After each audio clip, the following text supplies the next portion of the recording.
Okay, so welcome everybody. Hello, my name's Abby. You better see Jennifer Lewis in there somewhere too.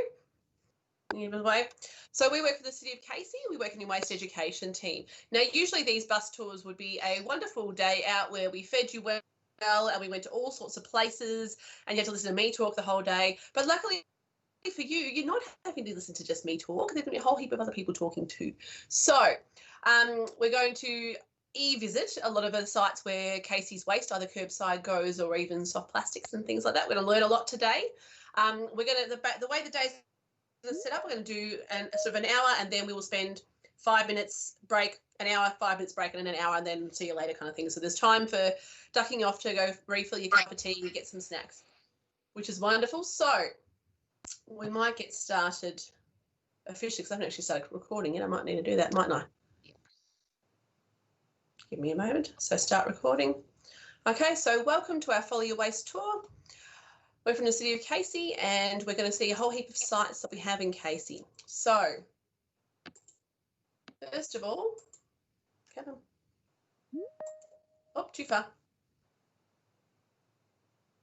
Okay, so City of Casey proudly acknowledges the traditional owners, Casey's Aboriginal communities and their rich culture, and pays respects to their elders past, present and future.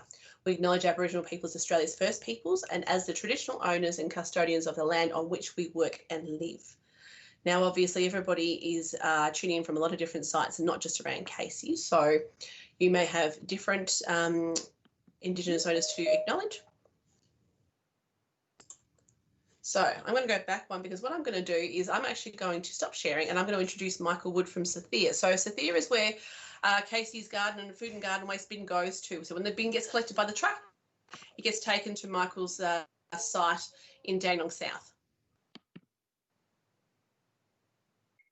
Thank you, Michael.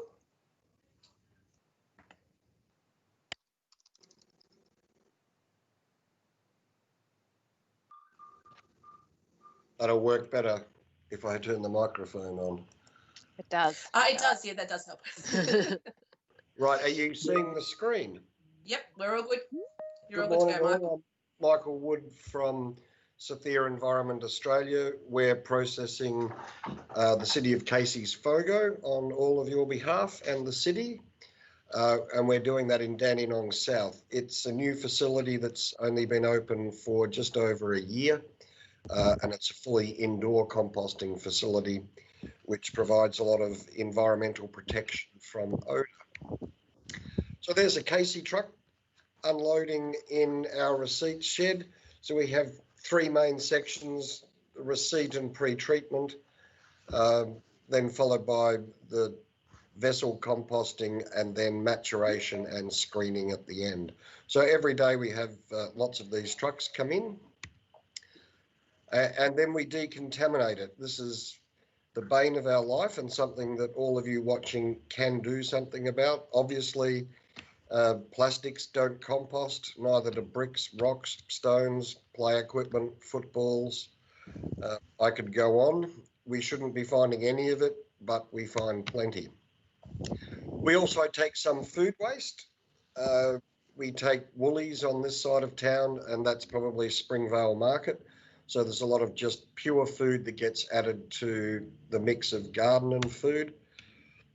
We then load that into our hopper there after we've had a simple decontamination of as much plastic as we can get. It then travels up into a large screen, which is on the left. The fine material, less than 100 millimetres, drops to the bottom, which is the belt just in front of that forklift. And then the large size goes into, on the left, you can see the open mouth of the shredder with the conveyor belt running into that. That's mainly about reducing the workload on the shredder, where we take the fines out so we don't need to shred them. It then passes through conveyor belts before it lands here in the pile ready to composting. We run it through a magnet belt and an eddy current separator where we're getting copper and aluminium out to try to take all the metals.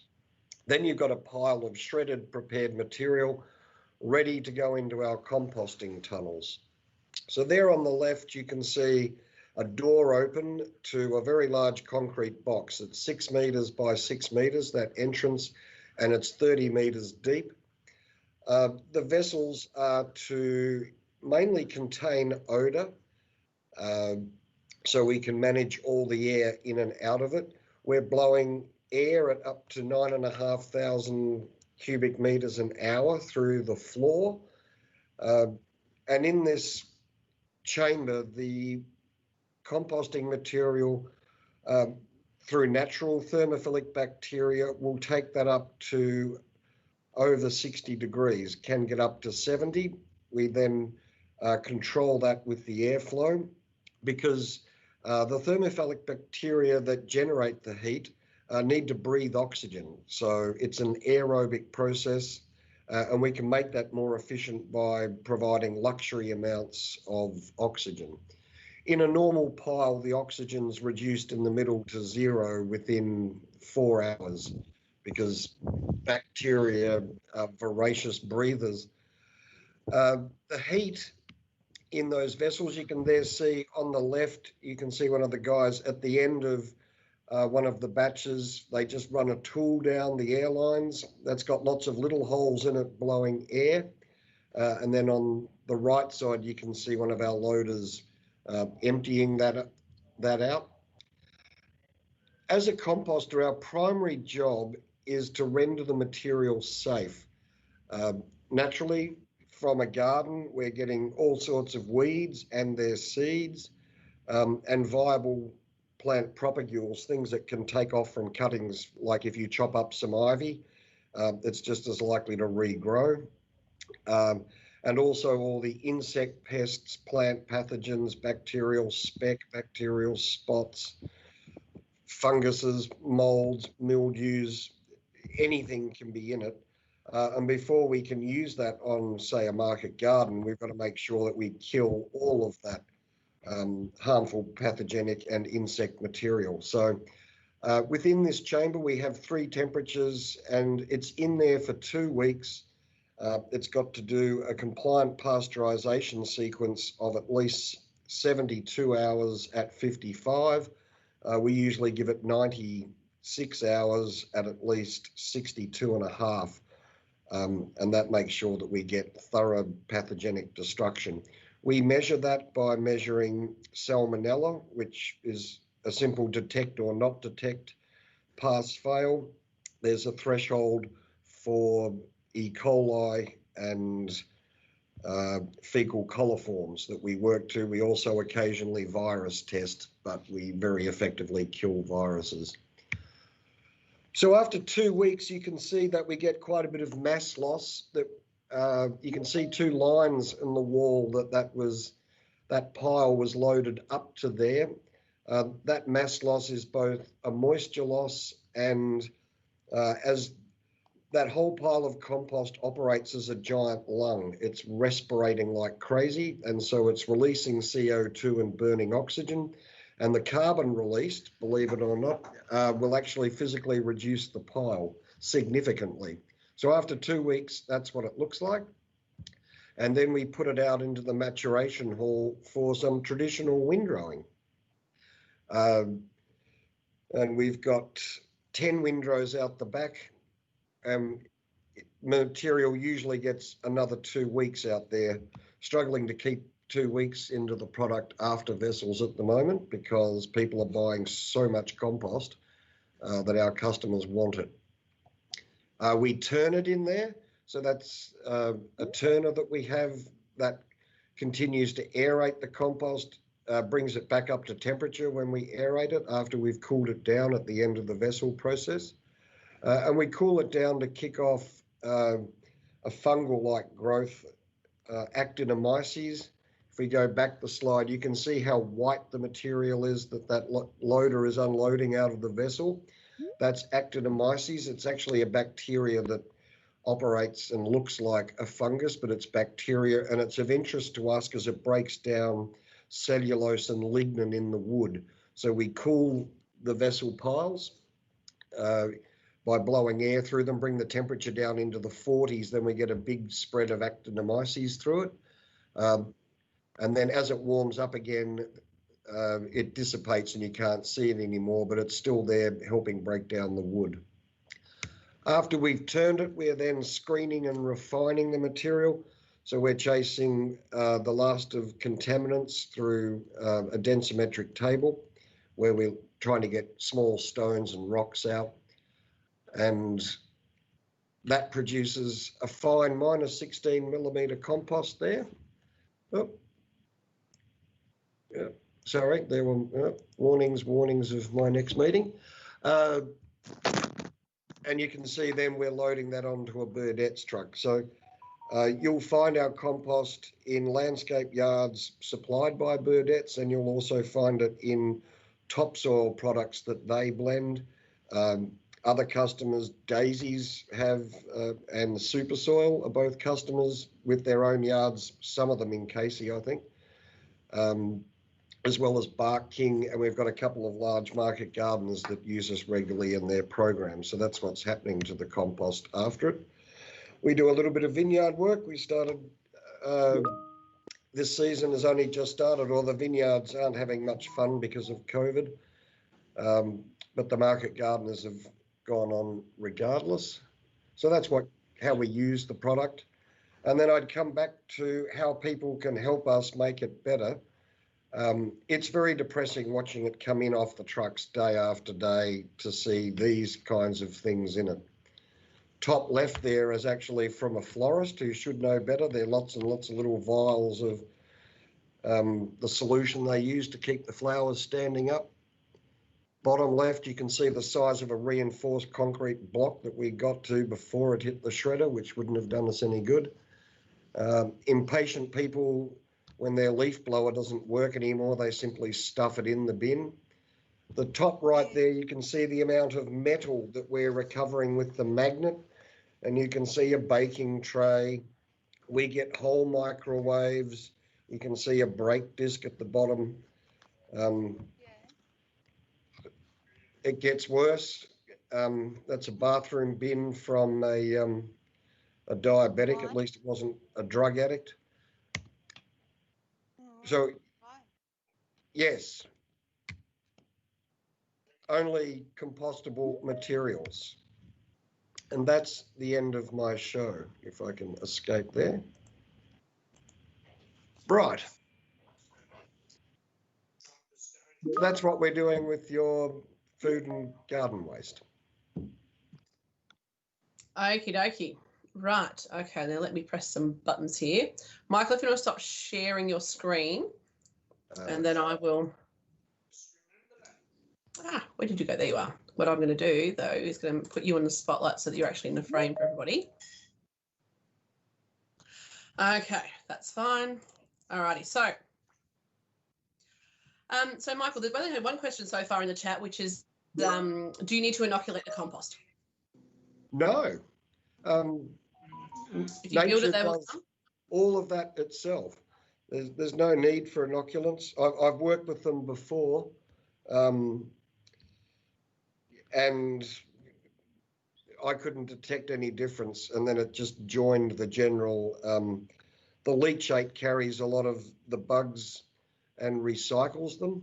So if you add an inoculant, if it survives in the biological soup that's in the compost, it will return to the leachate water and join the biology within the facility. A lot of what gets sold as special additives and special microbe sets actually just get destroyed by the naturally occurring, mainly thermophilic bacteria. But there's a whole universe of biology in compost that's not necessarily well documented or understood, but we are essentially microbiological farmers. Mm-hmm. That's what we actually. It is very much the compost. If you build it, they will come. If you build a bit, you can do exactly the same at home. You usually don't get it hot enough because your pile isn't big enough to create a thermal blanket.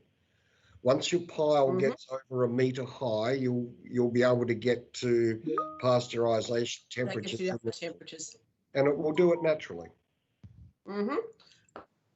Okay, that's all right. Okay, we've got some more questions now. How do you decontaminate? Is this a manual process? Yes, totally.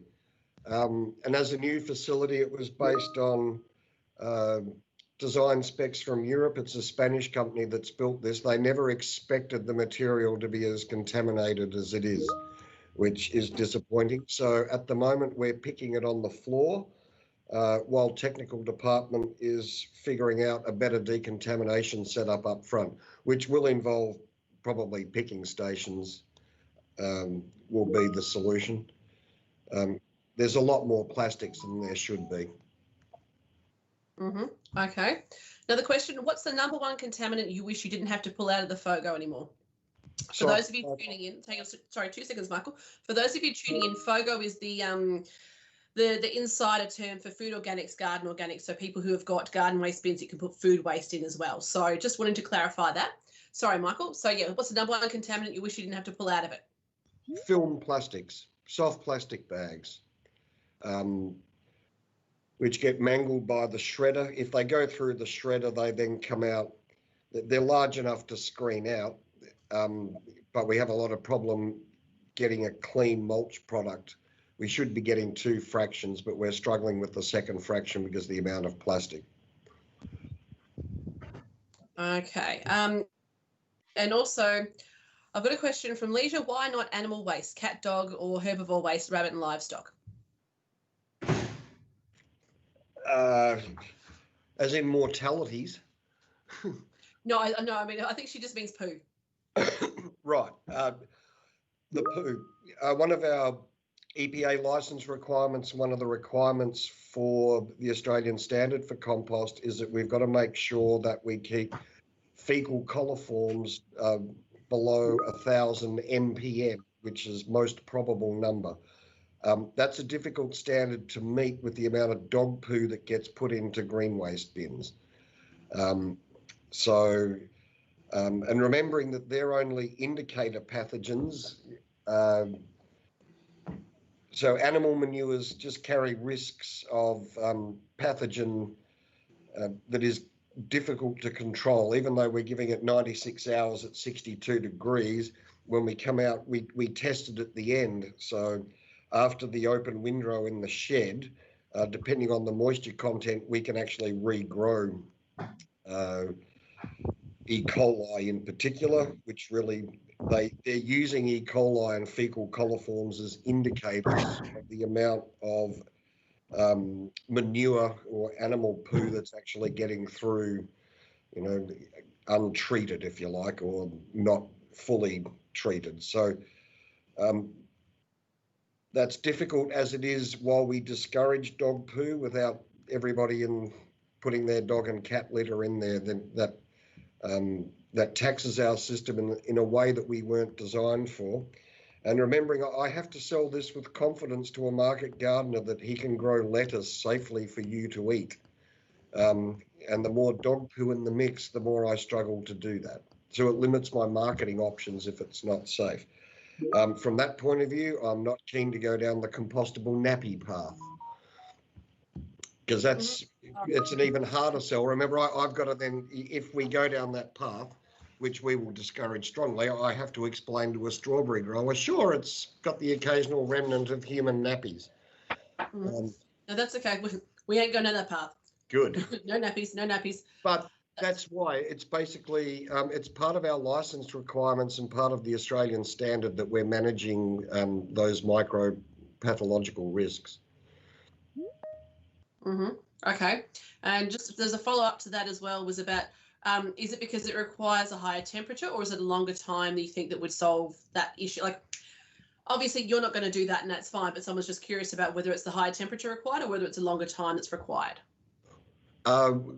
Well, they're a relationship, time, temperature. It's about, it's more to do, after you come out of the vessels, it's more about its ability to regrow whenever the moisture goes up. So you can come out of the vessel very clean, but then it regrows in the product on the way out. And so, the less we have of high risk materials, the better for the run of quality of the whole product. Okay, cool. I'm just going to quickly check through. That's fine. All righty. I think that's probably all the questions now. I know, Michael, you have to duck off, don't you? Does anybody else have any questions for Michael before he disappears? Because only because we've got a meeting at 10:30, so we need to give him time to go grab a cup of tea before he goes to his next meeting. So, has anybody else got a specific question for Michael? I think we just Can had I please ask a question? Oh, I don't have my chat's not working, as in I can't. Okay, that's what's the reason why we can't use biodegradable bags in that for the food, which a lot of other councils do allow? Will you protect Abby? Do you want to answer that, or do you want me to answer that? Oh, look, I'll give you a crack at that. Casey preferred not to, and maybe Abby can talk more about that. We're very happy that they preferred not to. The Australian standard for compostable plastics allows for 12 weeks of composting for it to completely break down.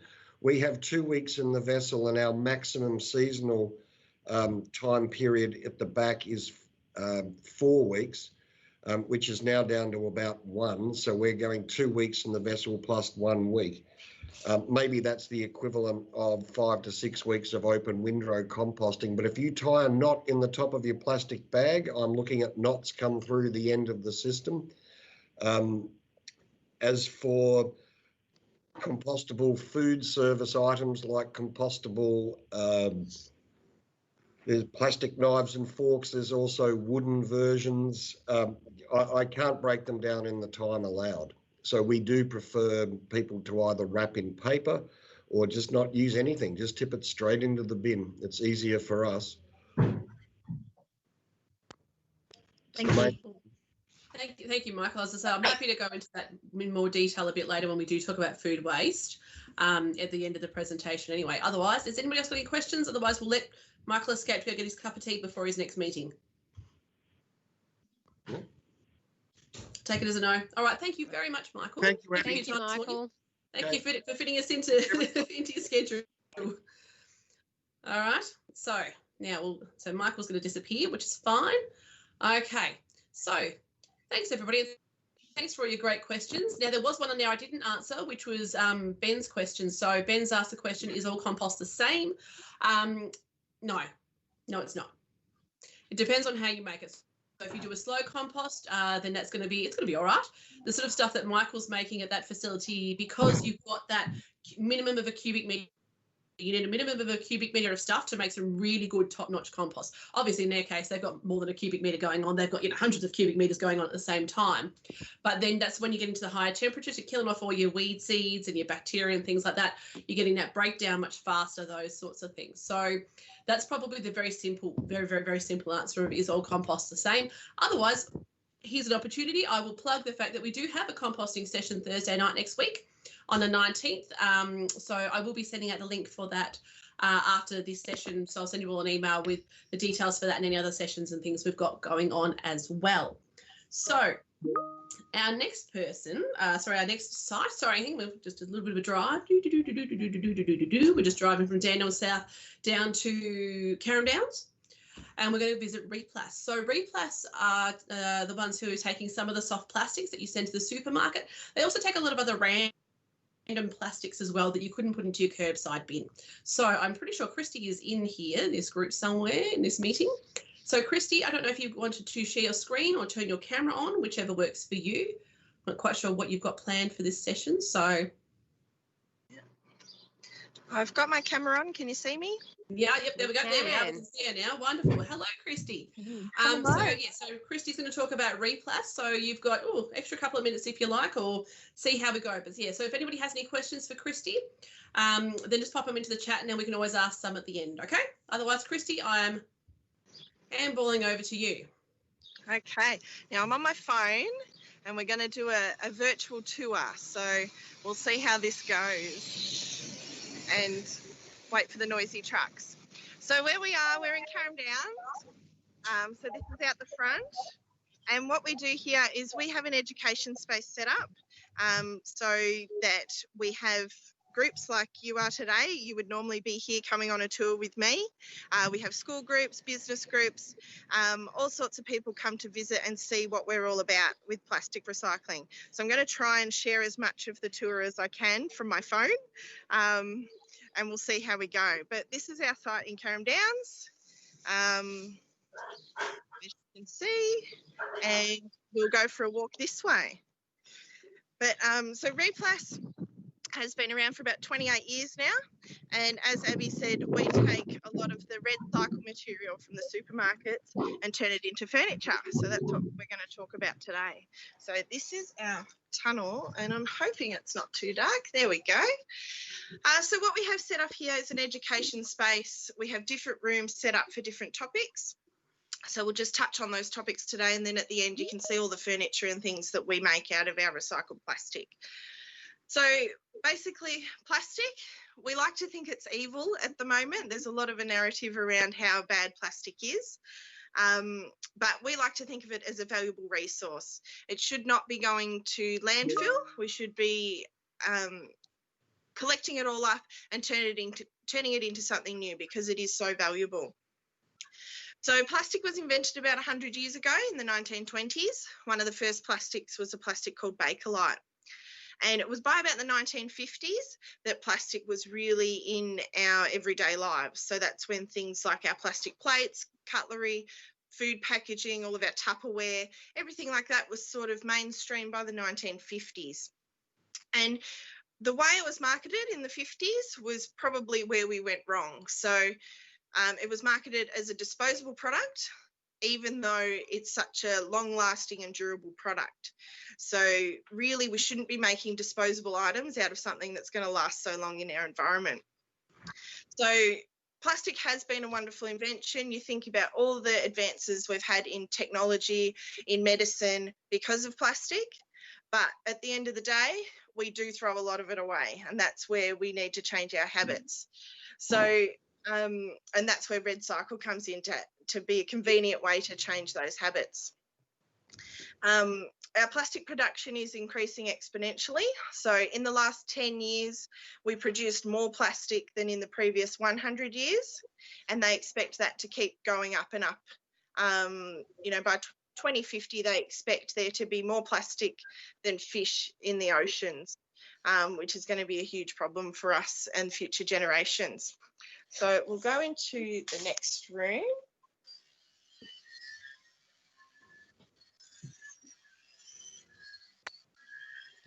So there's three main ways that we deal with our plastic waste in Australia. We were sending a lot of it overseas. So you've probably all heard of the China ban, how China stopped accepting our waste. And by 2023, we're not going to be allowed to send any waste overseas at all. And the main reason why that's not a good idea for sending our waste overseas is you end up with situations like this. So we send our recycling overseas in good faith, thinking it's going to be recycled. And a lot of the times the countries don't have the infrastructure or the facilities set up to actually process all the waste. And you end up with situations like this. This is a photo from Indonesia, a river. Or the Philippines is another place that we send our rubbish. So this is a beach in the Philippines. So a lot of the time, our waste from Australia was ending up in places like this.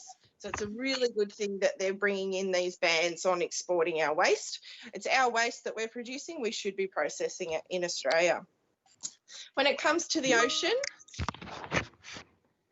so they estimate about a garbage truck full of plastic enters the ocean every minute. And that's just increasing exponentially. And a lot of it comes from those countries such as Indonesia and the Philippines, where we're sending our waste for processing. So they estimate plastic kills about 1 million sea creatures every year. Plastic is obviously a huge problem for turtles. They've done studies where about 50% of turtles had plastic in their systems. They've done studies on our own territories. So Lord Howe Island, they did a study on the seabirds. So they were finding seabirds washed up on the beach, and 90% of them contained plastic, and some of them contained up to 400 individual pieces of plastic, which is pretty heartbreaking, really. So we've got our little picture here of our albatross. So this is an albatross chick from Midway Atoll, which is another place. The way the ocean currents work, there are certain places such as the Great Pacific Garbage Patch or the Midway Islands where the plastic from the ocean actually accumulates. And so this chick, which contains all of this plastic in its stomach, was actually fed all of that plastic from its parents. So the albatross go fishing in the ocean. They obviously can't tell the difference between the plastic and the food. They feed it to their chicks thinking they're doing the right thing, and then the chicks die because they can't actually process any real food because they're full of plastic. So we need to be responsible for the plastic that we're using and then how we're disposing of that plastic. We cannot have it in the ocean. It's just so detrimental to our marine life. So if you follow me into this room here, so this is our landfill room. So unfortunately, the majority of plastic, particularly soft plastics, end up in landfill in Australia. So even the EPA says that landfill is the least desirable way to be disposing of our waste. We cannot keep digging holes in the ground and burying our rubbish. It's not a sustainable solution. So you can see from this picture here, the majority of that material is plastic, particularly soft plastics. So when we look at our little display here, we've got our little landfill here. We've got some examples of how long plastic takes to break down in a landfill. So if a plastic bottle ends up in a landfill, that's about 450 years for it to break down. Coffee pods, 500 years. Plastic cutlery, up to 1,000 years.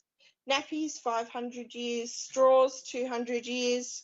And these foil balloons, mylar balloons, the way they're processed, they're a mixture between a metal and plastic, and they never break down, which is unfortunate because they're very popular at birthday parties at the moment.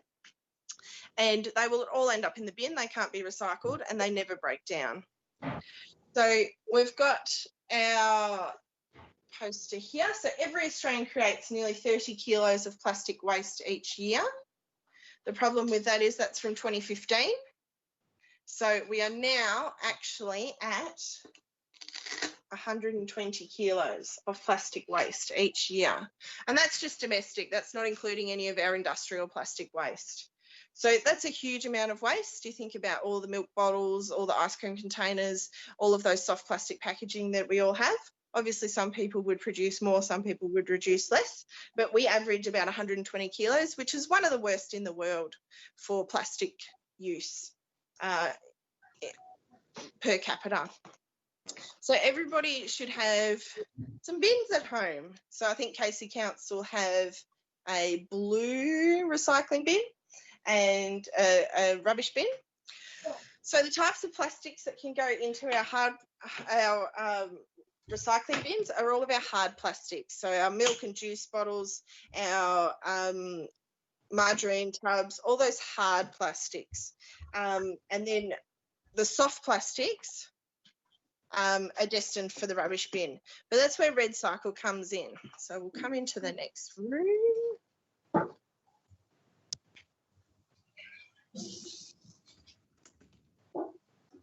So here's our REPLAS bins like you would find at the supermarket. So REPLAS started in about 2011. Was a mother who saw all of these soft plastic packaging and soft plastic bags going to landfill and thought there has to be a market for this product and there has to be a way to collect it. So she established REPLAS, which now covers every single Coles store, every single Woolworths store in the country, where they have these bins out the front that you can take all of your soft plastics from home, bag them up and take them to the supermarket. So when we talk about soft plastics, we've got our hard plastics on the wall here are all of our things that can go into our recycle bin at home. So all of these soft drink bottles, all these sorts of hard plastics can go into our recycle bin at home. And our soft plastics, they're not just plastic bags, it's all of this sort of packaging. So anything that you can scrunch up, so we call it scrunchable plastic. is all able to go through the REDcycle program. The REDcycle website has a really great list of everything they do and don't accept. So this is the list here. It's a huge list of everything they accept. They ask that it's scrunchable, and anything bigger than size A3 needs to be cut down and needs to be clean where possible, just to make it easier for processing. So all of these types of food packaging can all be recycled through the REDcycle program. So the REDcycle program is funded by a group called the Australian Packaging Covenant. So the Australian Packaging Covenant is a group of all of these businesses and brands that have joined forces to say, we want to be more responsible for the plastic that we're producing. And so they're funding the REDcycle program in order to get that soft plastic recycled rather than it ending up in landfill. So some of these businesses produce quite a lot of plastic. So Huggies, Wonder White, Bird's Eye, M&M's, all of their products come in plastic. So it's really great that they're funding this initiative. But as part of being part of this group, they also have to redesign their packaging to make it easier to recycle.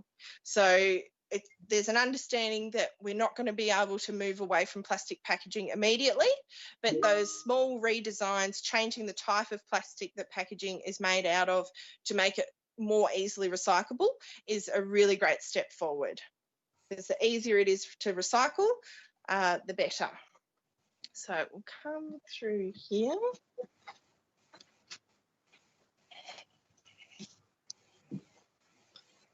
So that's where we come in. So as I said, REPLAS has been around for about 28 years now, and we started as a business because we saw the need to use up some of this soft plastic packaging, and we've designed our products around fitting as much as of this soft plastic as possible into the products. So, and now today we make over 200 different products out of the recycled plastic. So I'll walk you through those out in the showroom, but I'll talk a bit about our manufacturing process first.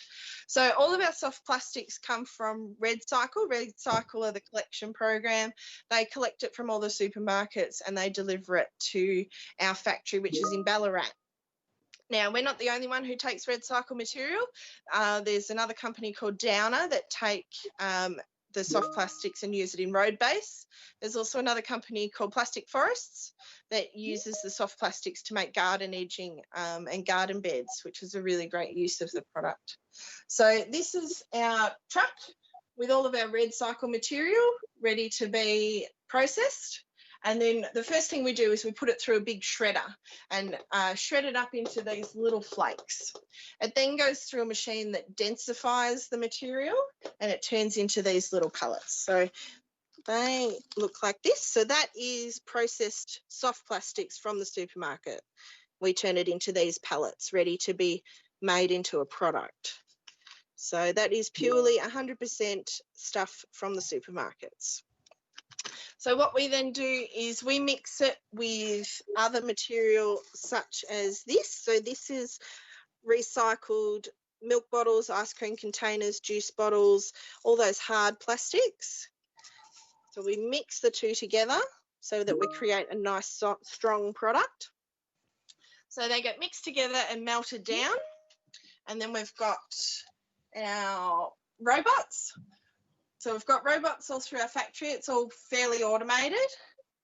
And we produce our products through moulds. So all of the melted plastic gets processed into a mould and it's left to set and then poked out of the moulds.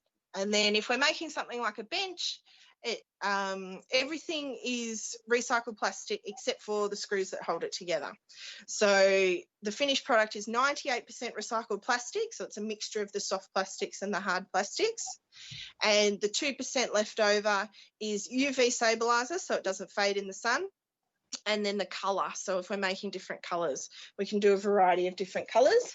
So we've got black. Black is the easiest one to make. Obviously, when you look at the starting material, you can understand how black is the easiest one to make. And then we do shades of grey and we do brown, and we do green. So you can see our products are all solid and they've got air bubbles in them. Now, if you can see, see the little flecks in that product?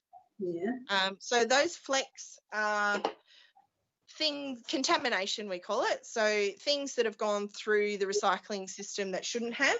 So there might be slightly different types of plastic, so like PVC, which doesn't melt as well, or it could be things like aluminium cans or anything that's just snuck through the process ends up as little flakes in the product. So, and that's one of the reasons why our products are really chunky, to allow that contamination level.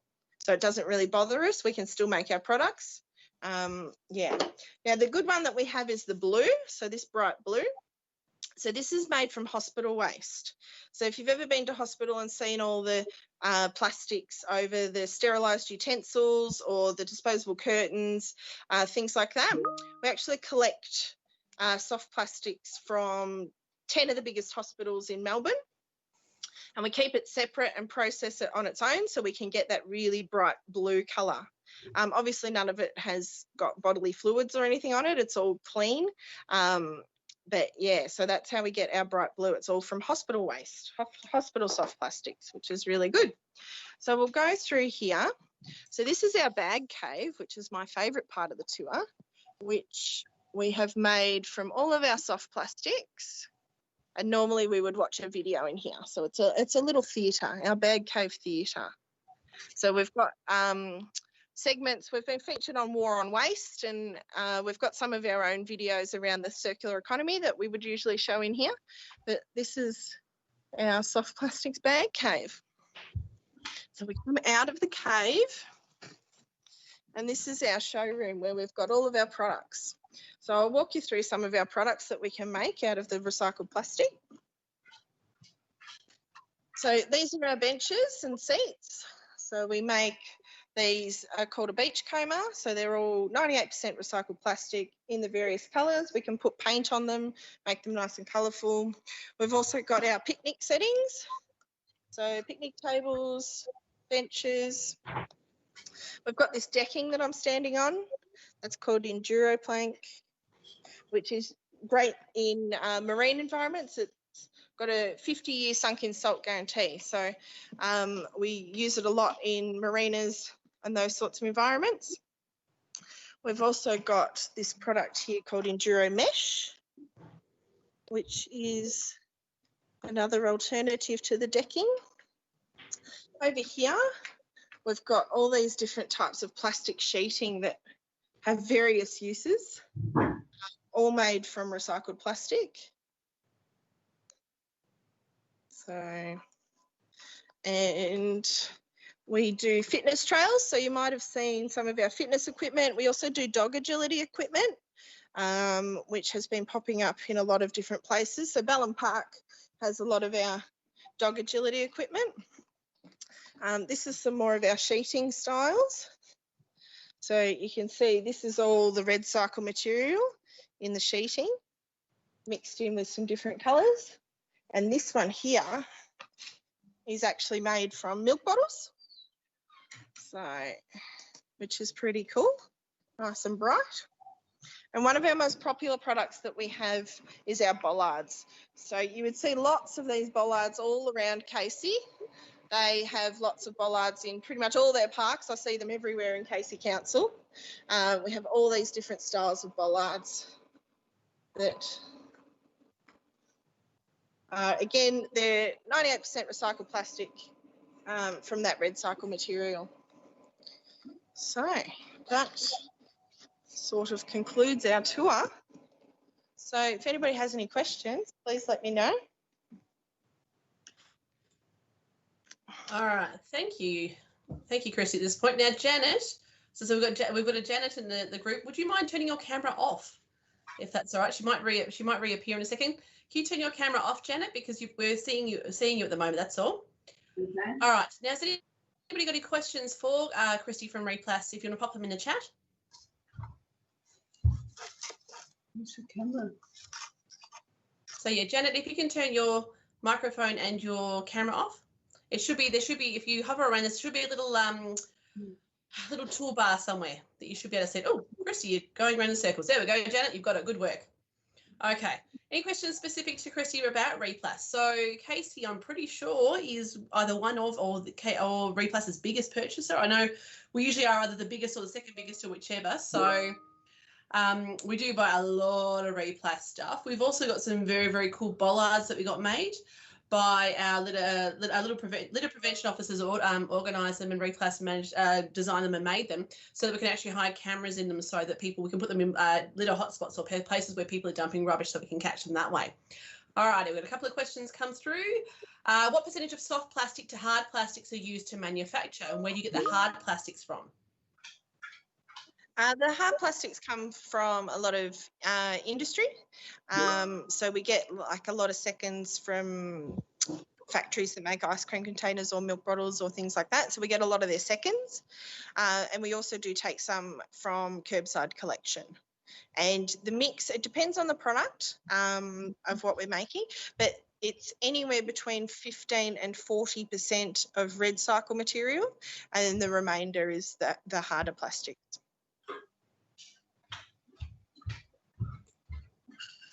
All righty. Has anybody got any other questions for Christy? Obviously, you've done a very good job of explaining everything, because if there's no questions, everybody they're all good. You've answered all the questions ahead of time. Actually, something that people always ask. Oh, sorry. Is someone answering? I just letting you know, I don't know if it's working for me. The chat doesn't seem to be working. So I just got a quick question, if it's all right. Go for it. Why do they say leave the lids on the squeeze pouches, and are those lids being recycled? Yes, so they go through the whole system with the pouch. Thank you. There we go. We've got that answer there. That's good. I was actually going to ask Christy, because I know every time that we take a tour through there, same question gets asked every time, is can people buy this stuff themselves? So at the moment, obviously the majority of your customers are your councils and things like that, but can I walk in and go, you know what, I really like that chair. Can I have that in my garden?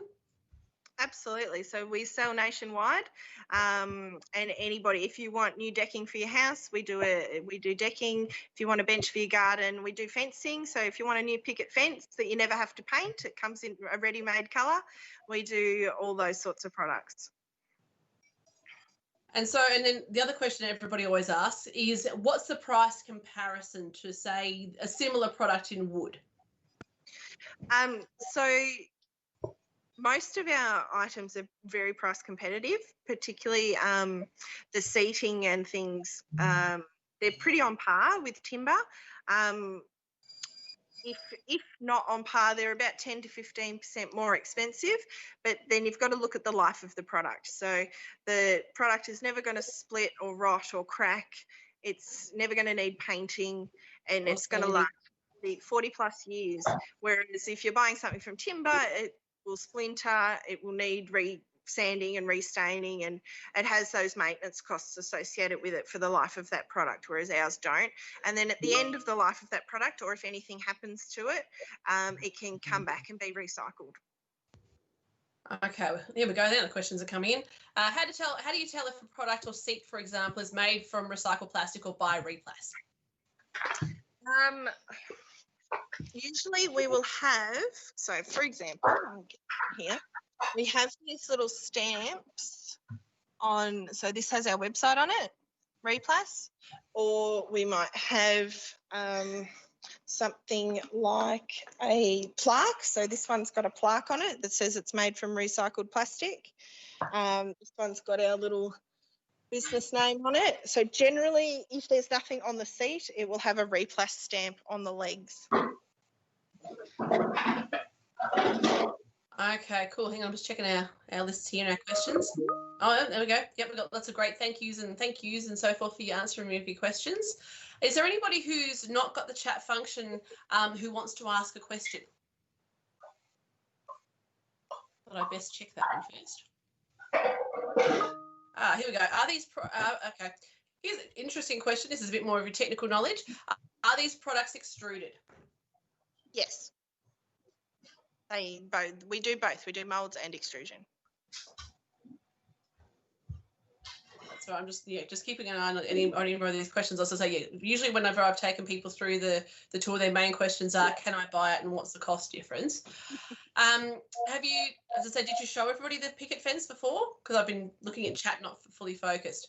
Sorry, that's my favourite thing is the picket fence. I think that's the coolest thing ever because you can just you just have to dig some holes. You don't even have to nail the things on. You don't have to paint them. Just dig a couple of holes. Block, block. So this is our picket fence. So you can get like different ones and different heights and different shapes and colours and stuff like that. So you never have to paint them. Yep, do all different tops. The colour's solid all the way through it, so you never have to panel. They do. Yep. They don't. Yeah, it's not individual panels. It's just a panel, so you can just dig a couple of holes. There's 2 meters of my fence done. Yep. You can get the individual pickets if you want, but yeah, we do sell it in the panels. Oh, okay. Hang on. Give me a second. Okay, it's got some new questions. Would you mind repeating the names of the other companies also using REPLAS? Yeah, so Downer is one of them. They're the ones that do the road base, or Plastic Forests. They do the garden edging and garden beds. Okay, and we've got, can you not supply feedstock to other manufacturers? So I'm assuming, Ben, with that question, you're sort of wondering about once they've processed it, they could then potentially not just use it themselves, but then supply to others. Is that what you're asking in that one, Ben?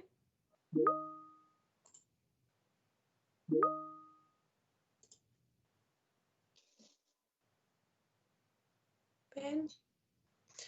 Okay. Okay, Yeah, here we go. Right, like manufacturers that are making bottles, for example. Okay. So I can do that one if you want, or are you right? Yeah, the issue with the red cycle material is that it's limited to what it can be remade into. So it can't be made into food grade type products. Mm-hmm. Well, I suppose as well because you're taking in an awful lot of different varieties of plastics that are coming in. So whereas, for example, say bottles are generally going to be either PET, HDPE, so plastics 1, 2, or where am I 4, which is our LDPE. So that's the majority of them. Whereas the plastics coming in are coming from a lot of other different types of plastic coming in, and so we avoid PET. Number one, because it doesn't mix easily with the soft plastics. So we do get some of it, but we avoid it because it doesn't mix. We focus on HDPE and PP. Number 2, number 5 is what we use. Mm-hmm. There we go. Okay, that's good. We've worked that one out, but that's all good. Yeah. So it's because of the specific plastics are used for specific products for a reason, kind of thing. So at the moment, what REPLAS are taking in is probably not the sort of thing that you would make. As Christy said, you wouldn't make food grade products out of it, but because a lot of it's a mix, that kind of thing. In terms of non-food grade containers, and they look like pretty sturdy materials, yes, they are. And look, REPLAS are making all different things, all new things all the time. So, quite often councils or businesses will come to them and say, you know what, I want something like this.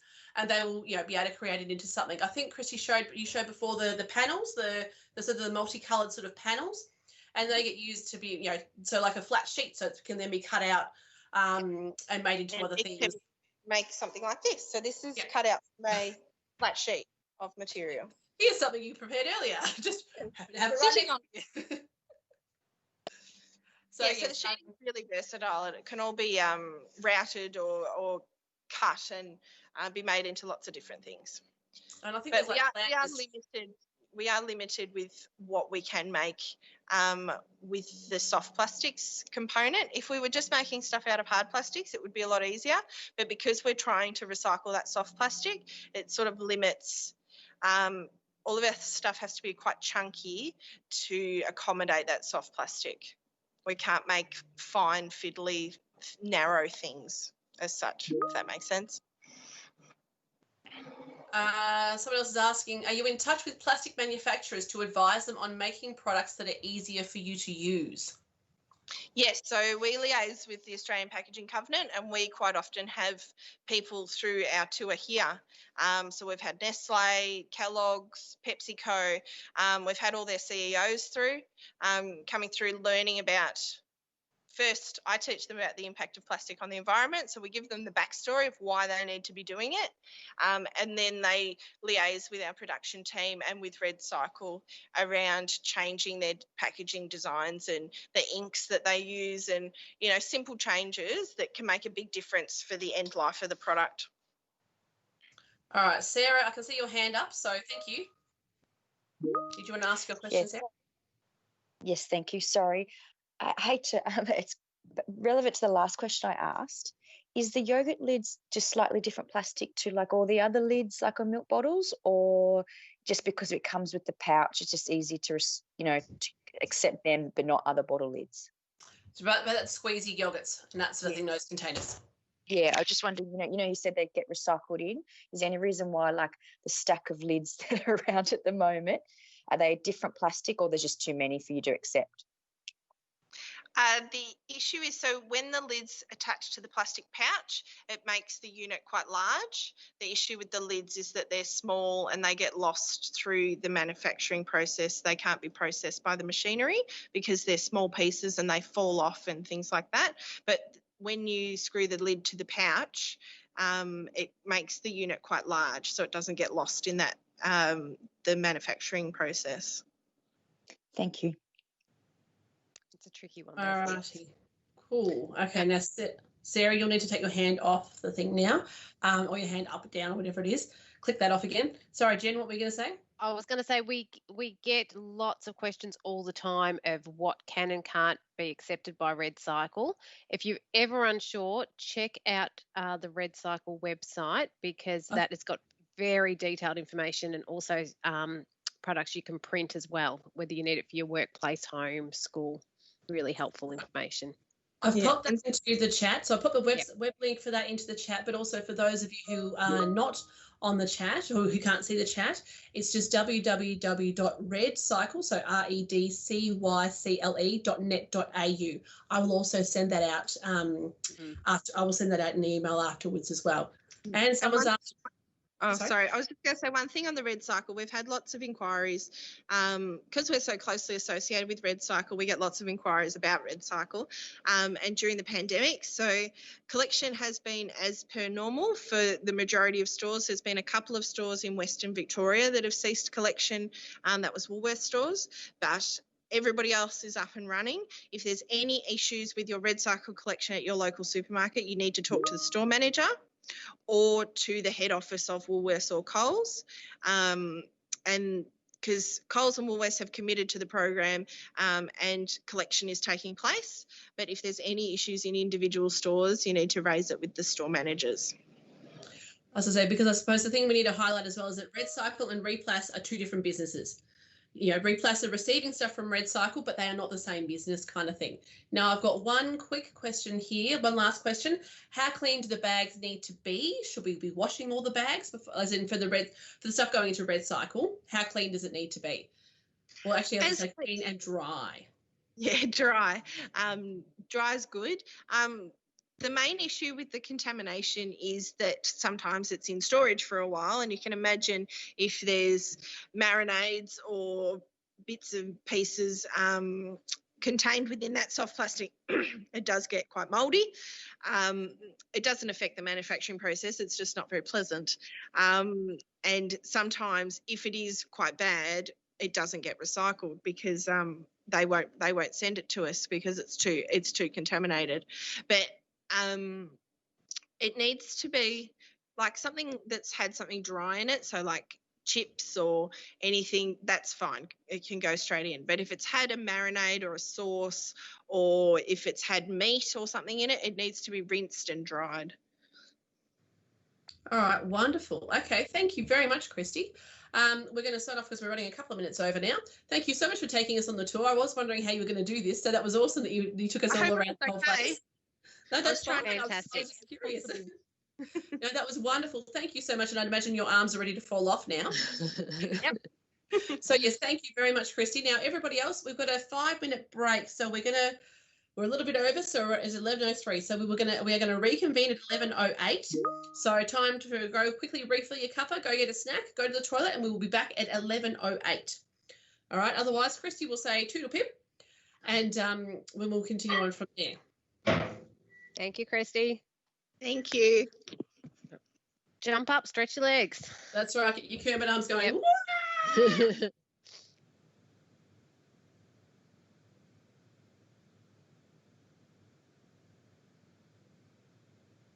Okie dokie. For those of you who are running around getting your cup of tea and your snacks, time to come running back again and go, oh no, I don't miss it. Aidan is ready to go for his session, which is wonderful. Just made it in time. That's all right. We gave you. Did you see I gave you a few extra minutes there?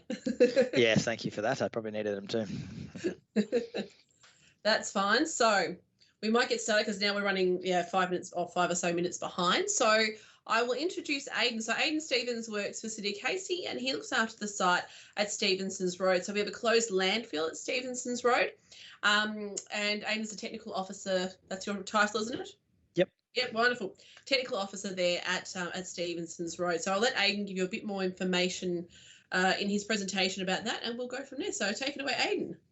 No worries. Thank you, Abby. And hi, everybody. I'll just get my share screen going because I've got to have a PowerPoint presentation. So just let me know if this is working okay. Everybody can see that, can they? Yes, we can. Yep, you're all good. You're on the air. Thank you. Yeah, so thanks, Abby. As you mentioned, I work for the City of Casey and the team that manages contaminated land across the municipality. And one of our main roles is managing the risks posed by historical landfills. So that's what I will mainly be talking about today, Casey's management of closed landfill sites. So these are historical landfills that aren't necessarily constructed in the same way that a modern engineered landfill is, that you'll hear a little bit more out in subsequent presentations. So yeah, I'll be talking about what we do, how we manage these closed landfills where waste is no longer being accepted, and these historical landfills, which when they were constructed didn't necessarily have a lot of sort of thought in place for how it would contain contaminants. Okay, so firstly, this slide just shows the location of a few of the main closed landfills across the City of Casey. Can you all see my cursor on the presentation? I'm just looking for it now. Just up on the map. Oh yeah, now I can see it. Yep. There it is. Okay, that's good. Just so I know if I can point to things. Yep. So the main landfill site that I work at is the one in Cranbourne, which a few of you may have heard about. So that's where we do most of our work. But we do have a few older landfills in Casey that still need a little bit of monitoring and checking up on to make sure that there's no risks. So we have a few of those that are now become sporting fields. So we have Donnelly Reserve in Cranbourne. Up in the north, we have Sydney Pargetta Reserve, and we also have the Narre Warren North Closed Landfill, which is now being known as Bayview Park. It's where the 1001 steps are. So they're our major sites. And of course, there is the current active landfill in Hampton Park, or the Hallam Road landfill. But today I will talk about the historic landfills. So firstly, a few definitions, and these are the two major environmental impacts or risks that are controlled at landfills, and that is landfill gas and leachate. So landfill gas is the gas produced from organics breaking down in the landfill, and these gases consist predominantly of methane and carbon dioxide. They're the two main components, but there's also trace gases and ballast gases such as nitrogen and things like that.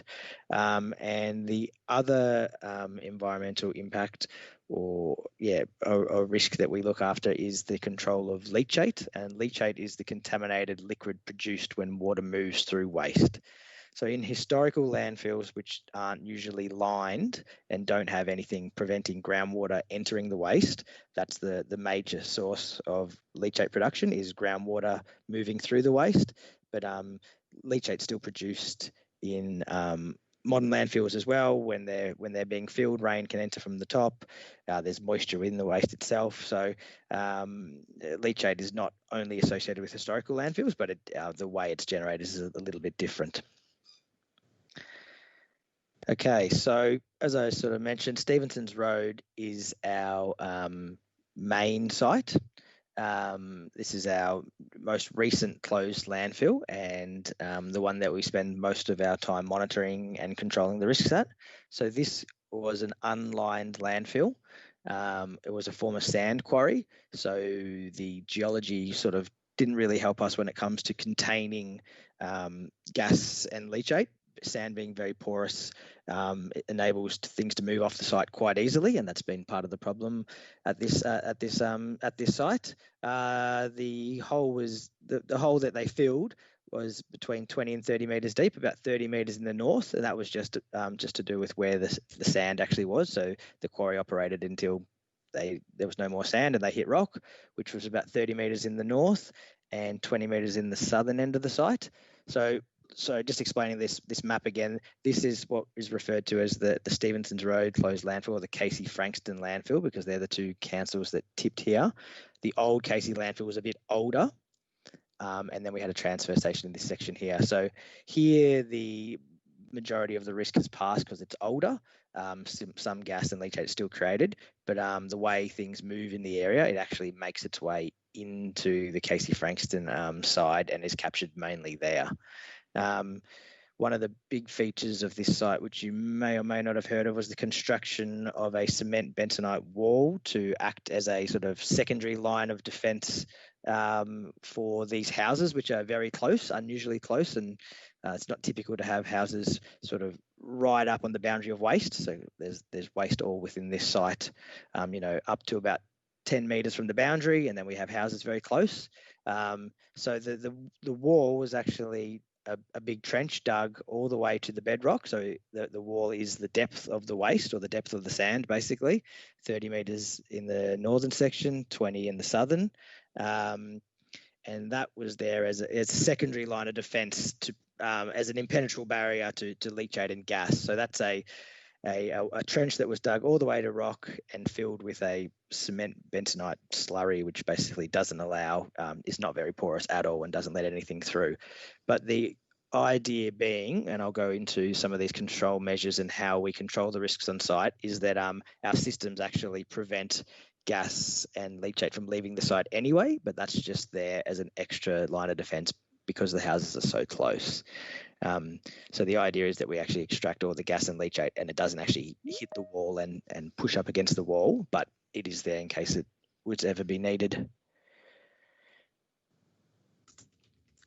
So on to the next slide, talk a little bit about what those sort of site operations are that we do to control the risks on site.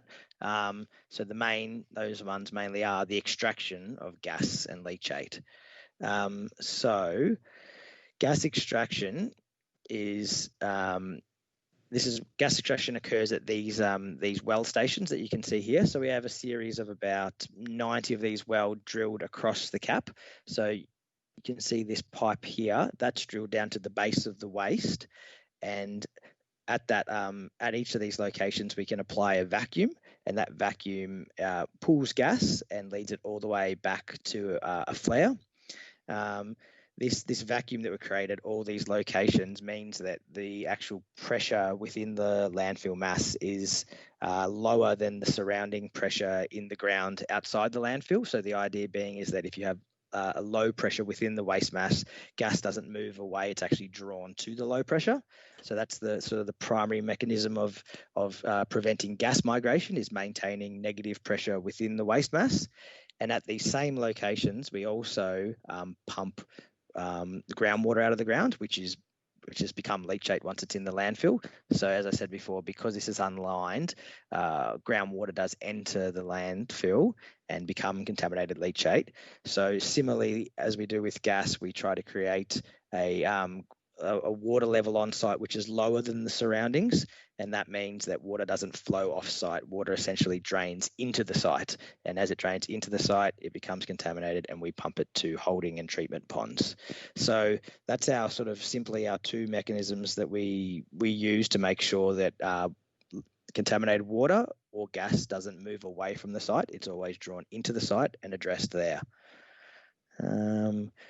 So a question that often gets asked about the gas is that do we generate power from it? And as we don't, why don't we generate power? In our case, the landfill is already getting to about sort of 15 years post-closure, and the quality is not good enough to burn. But the quality was never really high enough to burn in our case, to burn it reliably in an engine. It is still burnt in a flare, but it's not at a quality that's reliable enough to run an engine. And that's mainly because we have housing receptors so close by. We actually have to do extraction at a lot of locations to make sure nothing leaves the site. And when we do that, we're actually extracting even low quality gas. So the average quality that we extract at the site is only about between 20 and 25%, which is not sort of rich enough to run an engine. An engine needs reliably around sort of in the 30% range. So the gas that we extract at all the multitude of locations that we pull it from, the total quantity ends up being about 20, 25%, which is, there's not a lot we can do with it. It's not that usable. So it's just burnt in a flare so as to not release the methane into the atmosphere. So that methane's destroyed, and that's a better outcome greenhouse wise. So just an explainer about these again. This is a well station. So the way we pull contaminated water out of the ground is by pumps which run on compressed air. So every one of these holes, every one of these bores or these pipes goes straight down into the ground and has a series of slots that allow liquid and gas to come into them. Pumping out the leachate also opens up more airspace, which also allows for more gas collection as well. So that's sort of why they happen in the same location. So at the locations where we're extracting, we're also pumping the water down to make sure we can extract as much gas as possible. On to the next slide. That is just a little image of our flares. So they're internal combustion flares, so you don't actually see a flame out the top. We have the ability to run these 24 hours, or we're required to run these 24 hours a day all year round, even in total fire ban days and things like that, because the risk that the gas poses is sort of greater than the fire risk that we can control. So as I said, we're required to run these 24 hours a day and be able to respond and start them up again should they go out, because as soon as the flares go out and we're not extracting gas, it has the potential to build up, and as it builds up, that pressure can go from negative to positive, and as soon as we have positive pressure within the landfill, that's when it can start pushing outwards and potentially cause risk. So we have two flares. One's always on standby. It's ready to switch over should something, fail or go wrong with one and we're unable to restart it. So that's the reason we have two. This is an image of the landfill cap, just to show you a bit of perspective about how regularly spaced we have to have these extraction locations. We know from sort of testing, everywhere is different based on density of waste, geology and things like that. But on our site, we tend to only get between 8 and 12 metres of influence at each location. So the water level is able to be drawn down in a sort of radius of about 8 to 12 metres, and then essentially beyond that 8 to 12 metres, the water level would be unaffected. So that's why we need wells sort of within that range to cross over, so we have influence across the whole site. Because water on site it's not just a flat sort of bathtub level where you draw it down. It is undulating depending on how close you are to an extraction location. And we know the same things are true for the gas extraction. Beyond about sort of 8 to 12 metres, we don't have an influence on extracting that gas. So it could be building up in pockets if we had locations that weren't operating or not close enough together.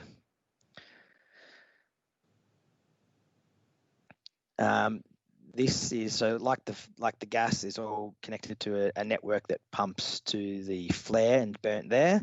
All our leachate goes up to a treatment pond. One thing about our site is the leachate quality is actually not that bad. It actually needs minimal treating before it's at a quality that's able to be discharged to the sewer, which is the end location for this water. We generally only have to aerate it, not add any chemicals. Just because the age of the site, it has a lot of the bulk of the nasties are on their decline, just like the gas levels are dropping. A lot of the contaminated water has been captured. On our site, we intercept a lot of the groundwater before it enters the site, so doesn't mix with the waste, and that intercepted groundwater actually goes to these ponds too. So it's sort of a watered down leachate that we end up with, and that is generally at a standard okay to go to the sewer after a little bit of aeration. So just to give you an idea, these ponds here are about 7 million litres. We fill that about 3 times a year, and we're pulling out about 25 kilolitres of leachate and 25 kilolitres of groundwater intercepted before the landfill. So it's about 50 kilolitres of water pumped off-site each day. Sorry, just looking at a few of the questions. I'll jump onto those at the end.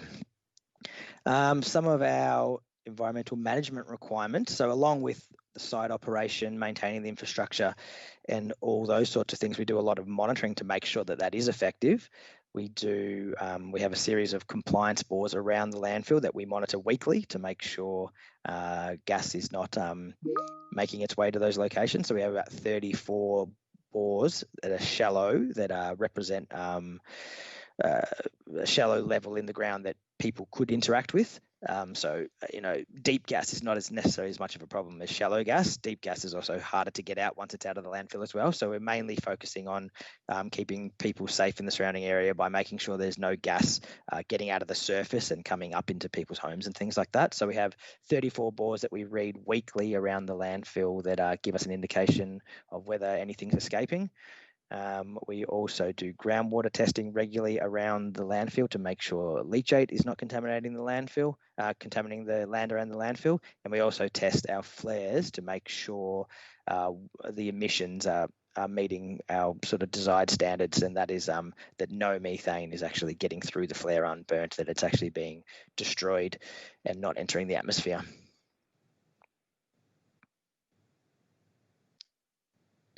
Another thing we also do is site settlement surveys, as because the landfill is settling and the waste is breaking down, the land level is constantly subsiding. So we need to work out, where subsidence is happening, top things up to make sure we have a water shedding off the site correctly and not flooding surrounding areas and things like that. This is a slide that people generally enjoy, or it's nice when people can come out to site and actually have a look at some of our waste cores. Like I said before, because things settle on site, somewhat regularly our boreholes get kinked, bent, or collapse even because of the uneven ground movement, and then we have to re-drill new holes so we can get effective influencing locations again. And when we do that, we put a big landfill core down. We put a drill core down and actually bring up cores of waste, and we have a few of those on site that we'd like to show people when they come out.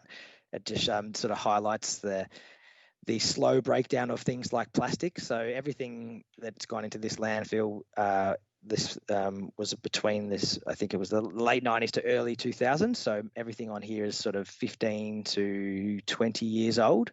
And you can sort of see in these pictures, we're able to bring up compressed newspapers, old chip packets, toothbrushes, even chipboards and bits of wood and things they look in sort of remarkably good condition considering they were thrown in the bin sort of 2 decades ago. So it's often something that really highlights how slow the breakdown of waste can be, particularly in a landfill where conditions aren't necessarily conducive for quick breakdown. There's not a lot of oxygen. Things are compressed and they're maintained. That just slows the breakdown process. And the last slide. Just a little bit about the future of our landfills. This is a picture of the 1001 Steps in Narre Warren, which is a landfill. Beyond, once landfills stop posing risks of gas and contaminated water, which is generally about 30 years, give or take, depending on the site, you can start to rehab and remediate landfills and start using them for something else. generally that's parks and recreation spaces, because you can't really put buildings on landfills because they don't have good enough foundations. You know, the Stevensons Road landfill will probably never be a site that has any sort of substantial buildings on it, because you have 20 to 30 metres of not very solid waste underneath for foundations, but it can end up being open spaces and things like that. So yeah, the 1001 Steps is opened a few years ago in Casey. It's been a very popular location. It's actually a pretty beautiful spot for a landfill. There's great views. I don't think they were considering that at the time, but yeah, and the Cranbourne Road the Stevensons Road landfill is a little way off being repurposed, but it will get there in the next sort of 10 years or so, I would say. And that's it for my presentation. I'll try and get through a few of the questions now. Alrighty. We just got a few. I've left them for you because I thought I was only a few, so I'll leave them for you to answer if you like. So Danielle's asked. And just find it. Yeah, so I'll just have a look in the questions. Go for it. Which one did you want to do first? So Danielle's asked, please explain what you mean when you said burnt by a flare. Is this out in the open? Does it cause it to go into the atmosphere? Yes. Okay. So I probably could put that slide back on. So the flare is outside in the open. Yes. So the resultant, it is burnt. It does go into the atmosphere, but that's sort of the preferable outcome according to the EPA, and also for us is that methane is actually the worst sort of greenhouse gas than CO2. So in this case, we can't use it. Even if we were running an engine, the gas would be burnt too. So yes, it's the methane is destroyed, which is mainly broken down to CO2, and that's released. So it essentially ends up being like a car or an engine running, and that's what's being released to the atmosphere, and that's the safer outcome. Yeah, so it's basically a lesser of two evils kind of thing. Yes, it's not. It's being the methane is worse, so yeah, it'd be lovely if nothing was, but the fact is. And that's it. And it's either sort of left in the ground, it can build up, it moves off site and then enters directly into people's homes, or makes its way into the atmosphere slowly, or it's extracted out quickly. It makes the immediate area safer, and also destroying the methane is a better sort of outcome for the atmosphere anyway. So once it's been created, that's our only option to deal with it. Okay. Another question from Ben. Can you explain again how you process the leachate? What do you have to do? What do you do with it after you've processed it? But there's also a related question, which is what would you need to do if the water if the leachate contamination was higher, and what happens to it once it goes to the sewer? So kind of like a bit of a follow through question. So one of the main contaminants that we have an issue with is ammonia in the landfill, in the leachate on this site. So there's a multitude of contaminants in leachate. You can imagine that essentially everything that goes into the bin, water percolates through it. Leachate is a percolation of all society's waste. So it basically has some level of all contaminants in it, just like sewage waste does and things like that as well. So the treatment facilities have certain levels of contaminants which would upset their bacterial processes. So they only want things at a certain level, because they don't want, if we sent a whole lot of contaminated leachate, it could upset their bacterial processes and affect the way they treat things at their end. So what they want, they set limits on what levels things have to be at before we send it to the treatment plants. So we, in the past, when contaminant levels were higher, there had been some chemical treating to address some contaminants, but now we're sort of beyond that, where we don't need chemical treating anymore. Mostly our levels get our ammonia levels get addressed by oxygenation and microbial breakdown in the ponds themselves. So things, there are, just like there's things that eat waste and create methane, there's bacteria that eats some of those nasties in the ponds, and things address themselves over time through natural processes, really. So aeration helps that, and that's the main thing that we have to do at the moment is we aerate our leachate, and sort of the oxygenation helps the breakdown of ammonia, and that's our main contaminant that we have an issue with at the moment. We don't tend to have an issue with anything else. It's at a standard. It's not clean, but it's at a standard that can go to the sewer. And then I think the last part of that question was what happens to the treated water once it goes to the sewer? Yeah. Yeah, well, I guess then it gets treated just like any other sewage, and all the human waste and shower waste and things that people pour down their sink. So they have bacterial processes and all the things they do at treatment plants, settling ponds and ponds that things move through before it becomes clean. So They treat our water in big batches. We have an agreement with them. They test it before we send them a batch, but then we send them a big batch of water 3 times a year. Like I said, that around that 7 million litres, and then it goes into their system, and then they deal with it as they deal with a whole range of other trade wastes and sewage from household sewage and things like that. All right, wonderful. Now, as I say, has anybody else got a question? I've run out of chat questions, but whether anybody else who's not able to see the chat, if anybody's got any questions there. If anybody wanted to ask a verbal question who can't find the chat function or don't actually have access to it. Because otherwise we will wrap you up, Aidan. Oh, here we go. No worries, here we go. Okay, so the breakdown is slowed basically. So that's sort of the trade-off in landfills, is that things do break down, but because there's not a lot of oxygen down there, one of the main risks of landfills is actually a fire creating underground. So we actually don't want to let a lot of air in. So air, sort of like we were talking about with the ponds, oxygen helps bacterial processes. Generally, a lot of bacterial processes rely on oxygen to break down things, but we don't actually want too much oxygen in the landfill, because that will expose us to a fire risk, because obviously fires need oxygen to burn. So one of the trade-offs is controlling the amount of oxygen that gets into the landfill. Because we're creating that vacuum, we actually, if you had a leak, you could be sucking air down into the landfill. That would probably accelerate the rate of decomposition, but it would also expose us to a fire risk. So things do break down, it's just much slower because there's minimal oxygen down there. So they are mummified, not perfectly, but it just means a piece of paper that you left at the surface would break down a lot quicker than it does in a low oxygen, dense environment under the ground. So yeah, we've got I've got it here. Hang on, I've got it. Ba-ba. Hello, newspaper. You can still read. And see, things are also compressed. It's sort of like your flower press effect. When you've got a lot of weight and pressure, you're sort of containing it. It's like putting something in a sealed environment. It lasts longer. So landfills are sort of make things break down slower by their nature. They do. All right. Is there any other questions for Aidan? Because otherwise, I know Ash is ready to go. I've just checked with him. Any other questions specific to Aidan? Because by all means, again, if you think of something afterwards, you're welcome to either pop them into the chat and we can answer them, or if there's something we can't answer, we can find out from Aidan later and that sort of thing. But otherwise, thank you so much, Aidan, for sharing Thanks your for that, guys. Technical knowledge and everything else. And we will now quick drive. We're just going from Cranbourne now. We're driving to Hampton Park to SUEZ landfill. So next up in our speakers this morning is Ash Kelly. So Ash works for SUEZ landfill. He's going to talk to us in a second. Hopefully he's going to turn his camera on soon so I can see where he is. He's told me he's good to go. Can you see me? Maybe because I wasn't speaking. Hang on, you're coming. There we are. We've got you now. All good. Hi, everyone. All right. Well, I'll get my slide up.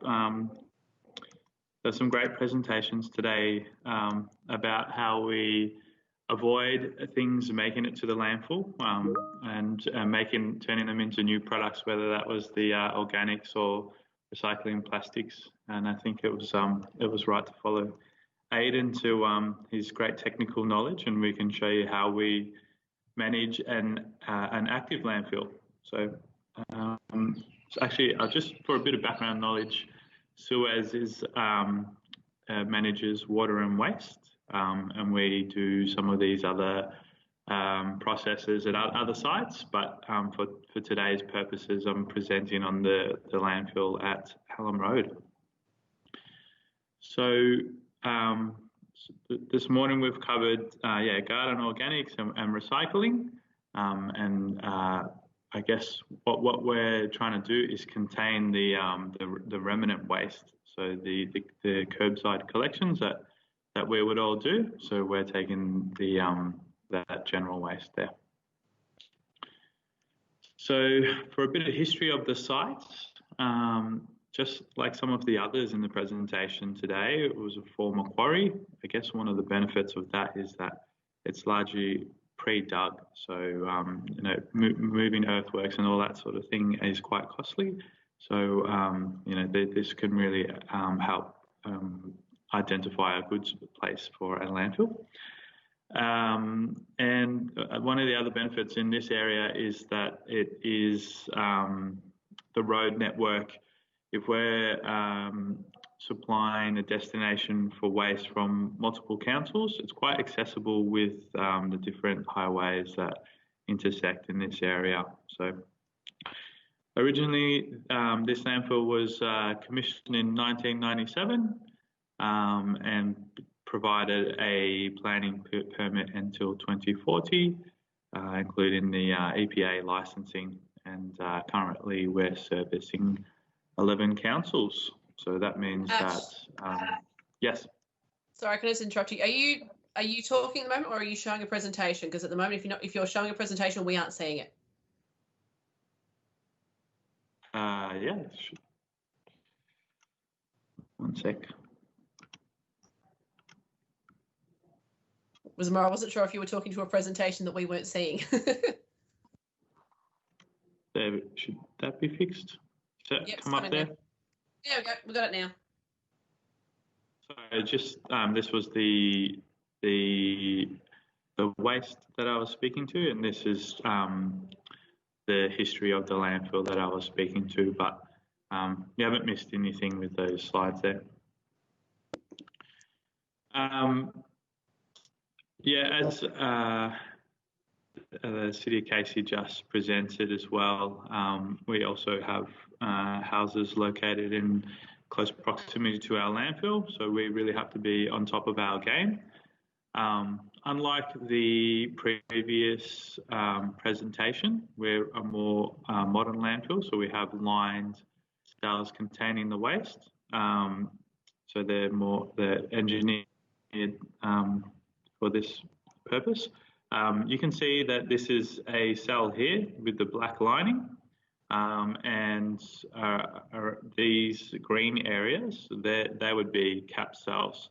And this more tan area here, that is a recently capped cell as well. So over time, once the process is done, the waste has been settled, then we'll do the capping process.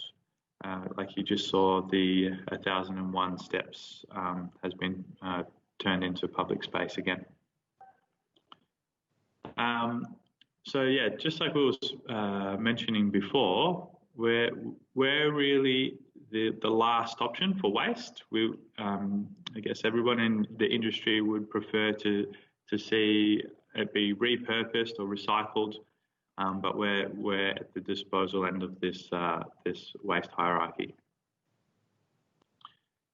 So the cell creation itself, we have multiple layers that we're essentially trying to make sure that everything's contained within the cell. So the landfill's broken up into small areas rather than just being one large space that we would be filling, where we break them down into sort of smaller sizes, a bit like you would fill your rubbish bin with bin bags rather than having it all out in the open. It's nice and contained, so it doesn't go everywhere. So the main thing that we're trying to make sure is that we're not causing litter, and we're not causing odour, and we're not impacting the groundwater with some extra measures that we've seen from the previous presentation. So those measures are having different horizon layers so that means different, so at each height we have a different type of layer. So predominantly we have a very thick clay layer that is compacted down to make sure that it's not permeable, so we're not reaching the groundwater to begin with. And then on top of that, we have a specially designed plastic layer that is stopping the permeability to make sure that all of the waste and the leachate is contained within the cell. So in this diagram, might be a bit hard to read the annotations, but I'll talk you through it. So this is the cell that we're talking about. This is what the waste would be contained in. You can see at the bottom of the cell that we can capture the leachate, and we've got these lower points here to be able to pump the leachate out. And as like in the previous presentation, that leachate would be pumped out, aerated to be treated on site, and then once it gets to appropriate levels, then we would also discharge this to the sewer. And I'll explain a little bit more about that in a moment, and I'll give you a bit of a flyover so you can see what this looks like in real life. So I guess there's a lot of moving parts on the site. If I would compare the recycling and the organics processes, they're much more of a manufacturing process of being able to manage, I guess, from being a waste into a product. We're probably more of an engineering project of being able to contain this waste. So what we're doing is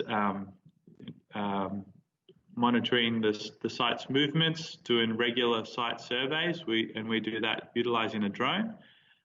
This drone's really accurate, being able to see what's been happening with the earthworks that we've been doing, being able to make decisions on areas to fill. When we're planning to dig a new cell, we're also seeing which areas need digging and the most efficient way to be able to do that. So it's more of an engineering project than a manufacturing project like the others. As you can see in this image here, this is a rendering with all of that data placed in. So as an engineering project, you can see this whole black surfaced area. That would be what the line cells look like. So this would be all of them in the one image. And you can see in the sort of annotation with the arrow that there's little blue shapes. So those are the divided up cells. So currently we're on cell 13 out of 15, and each one of these goes through this engineering process. It takes quite a bit of time and coordination to be able to, I guess, set these cells up. It's a lot of earth to move, a lot of planning, and the clay that we use to line the cells has to be to a certain specification, and I'll show that in the coming slides. And this is what it would look like without the rendering there. That's what the site's currently looking like. And with the data that we extract from the drone, we can see the areas that we are wanting to adjust. So the depth that we need to be digging, and where we also need to be filling. So there's a lot of information that we have to coordinate with ourselves and with the contractors to be able to do this all efficiently.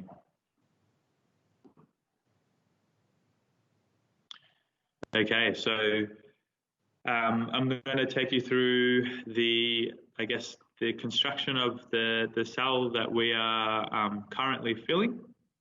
You can see that there's a trench. So this cell has already been dug. That's why we're below the horizon there.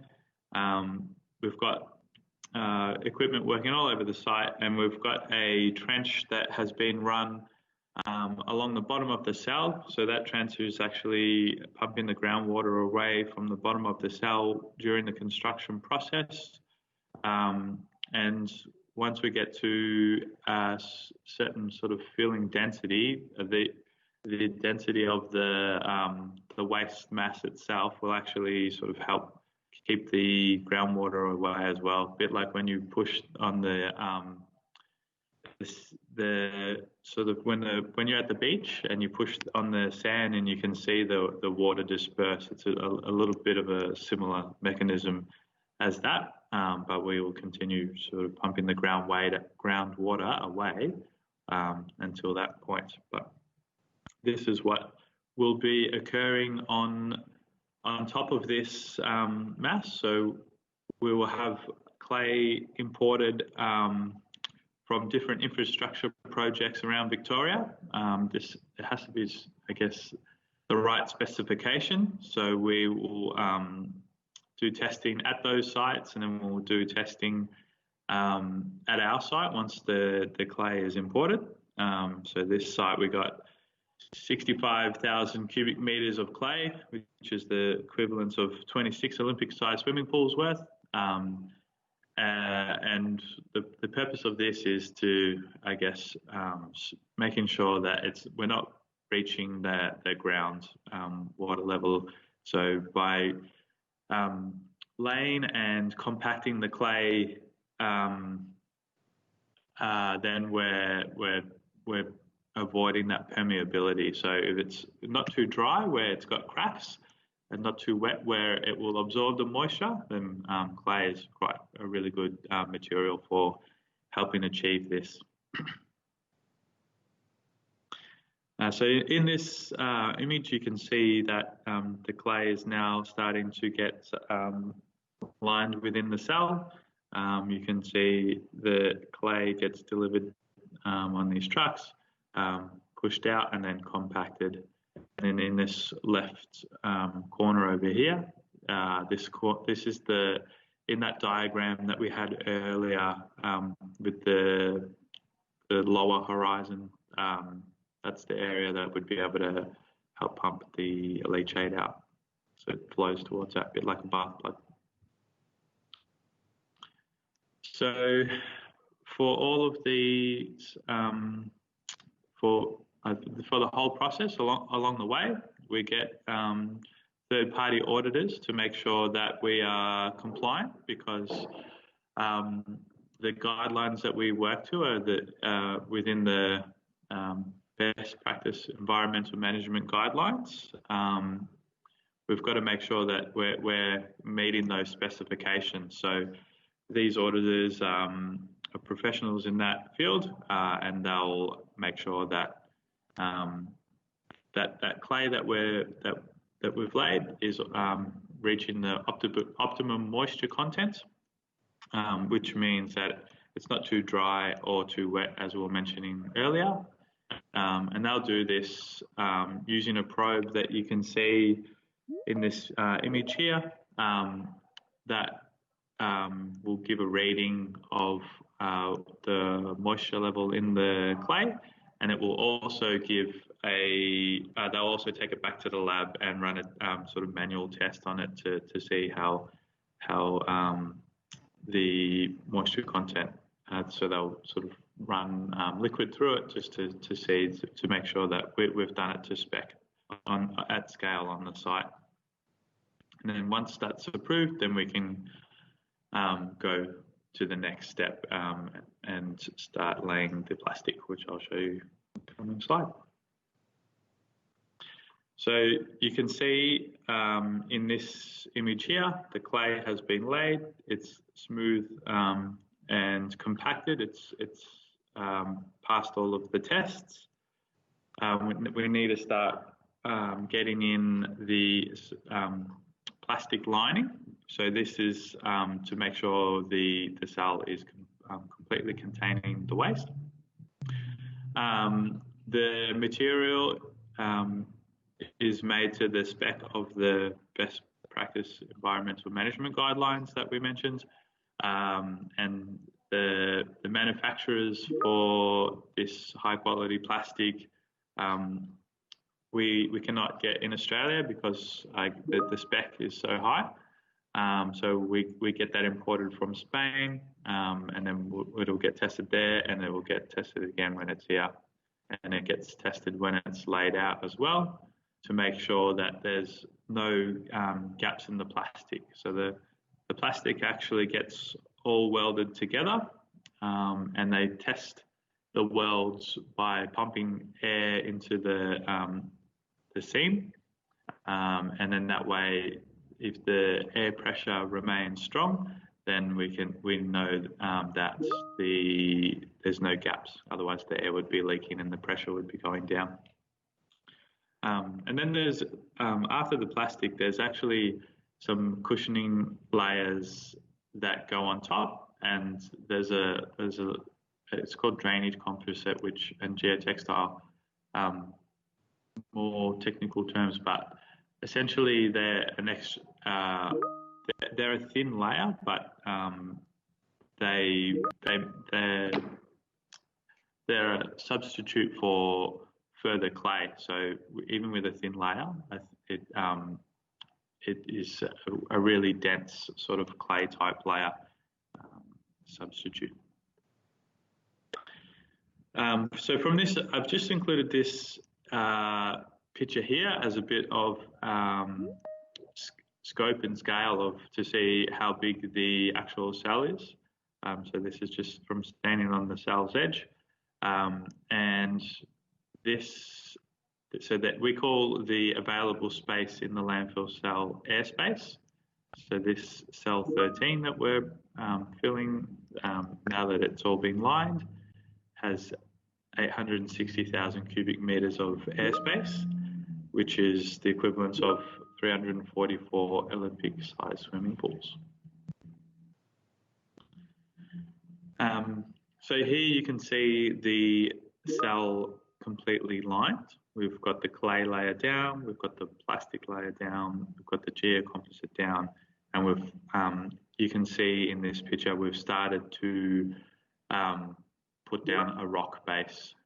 Part of this is just to help protect all of these different layers, to make sure that we can operate the heavy machinery involved in managing a landfill on top of the cell. So it's just all about containment and protecting the cell. So that 860,000 cubic meters is projected to take just over 17 months to fill that landfill cell.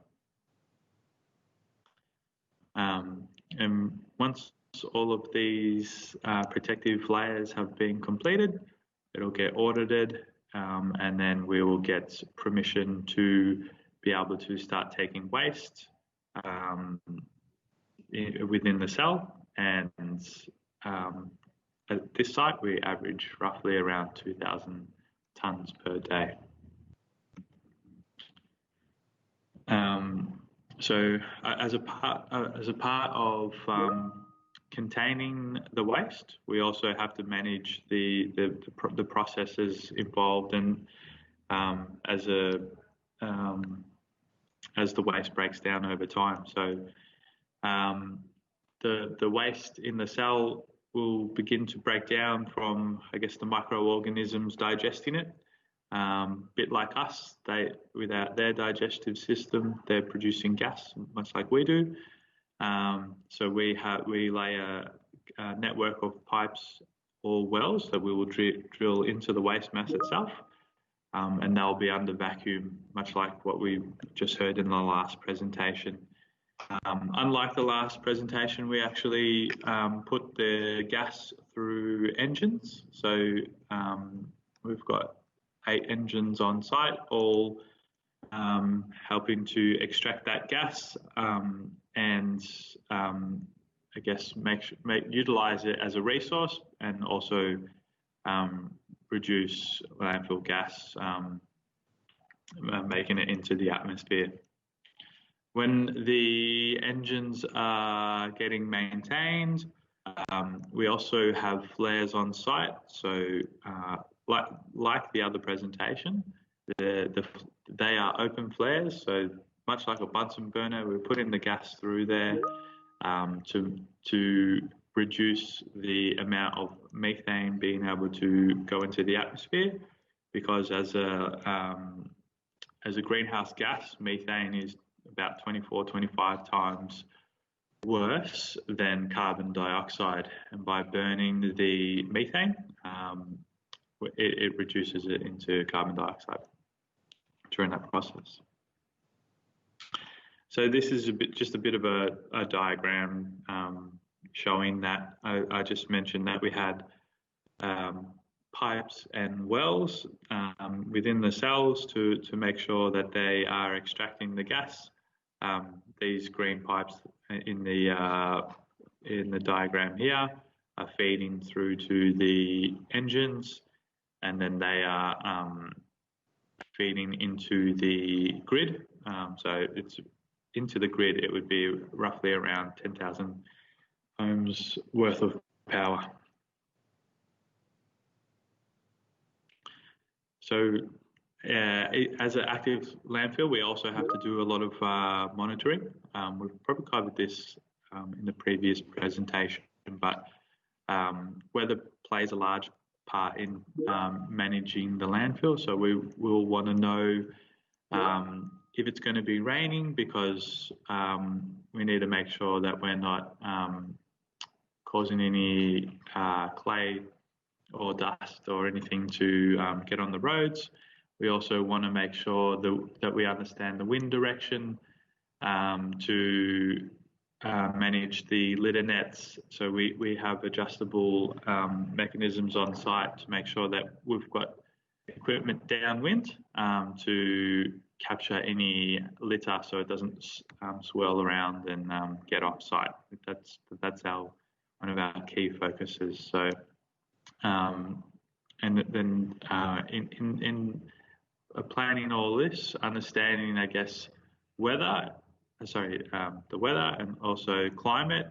So I guess long-term weather, we can also help plan for stormwater to make sure that we are keeping leachate and stormwater contained within the site.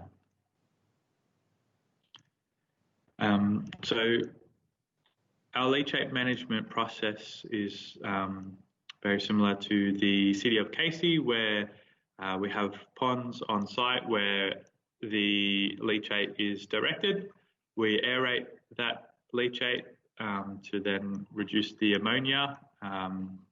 The microorganisms that you'd find within the leachate, they like air, like we like air.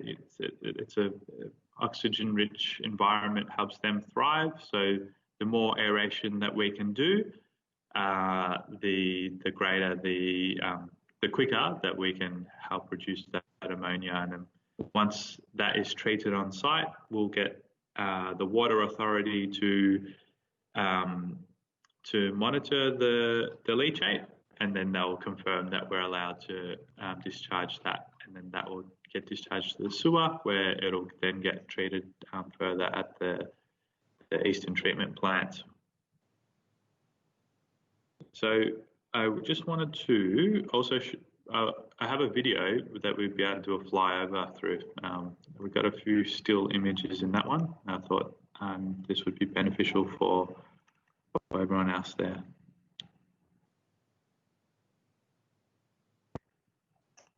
I'm just setting it up for you.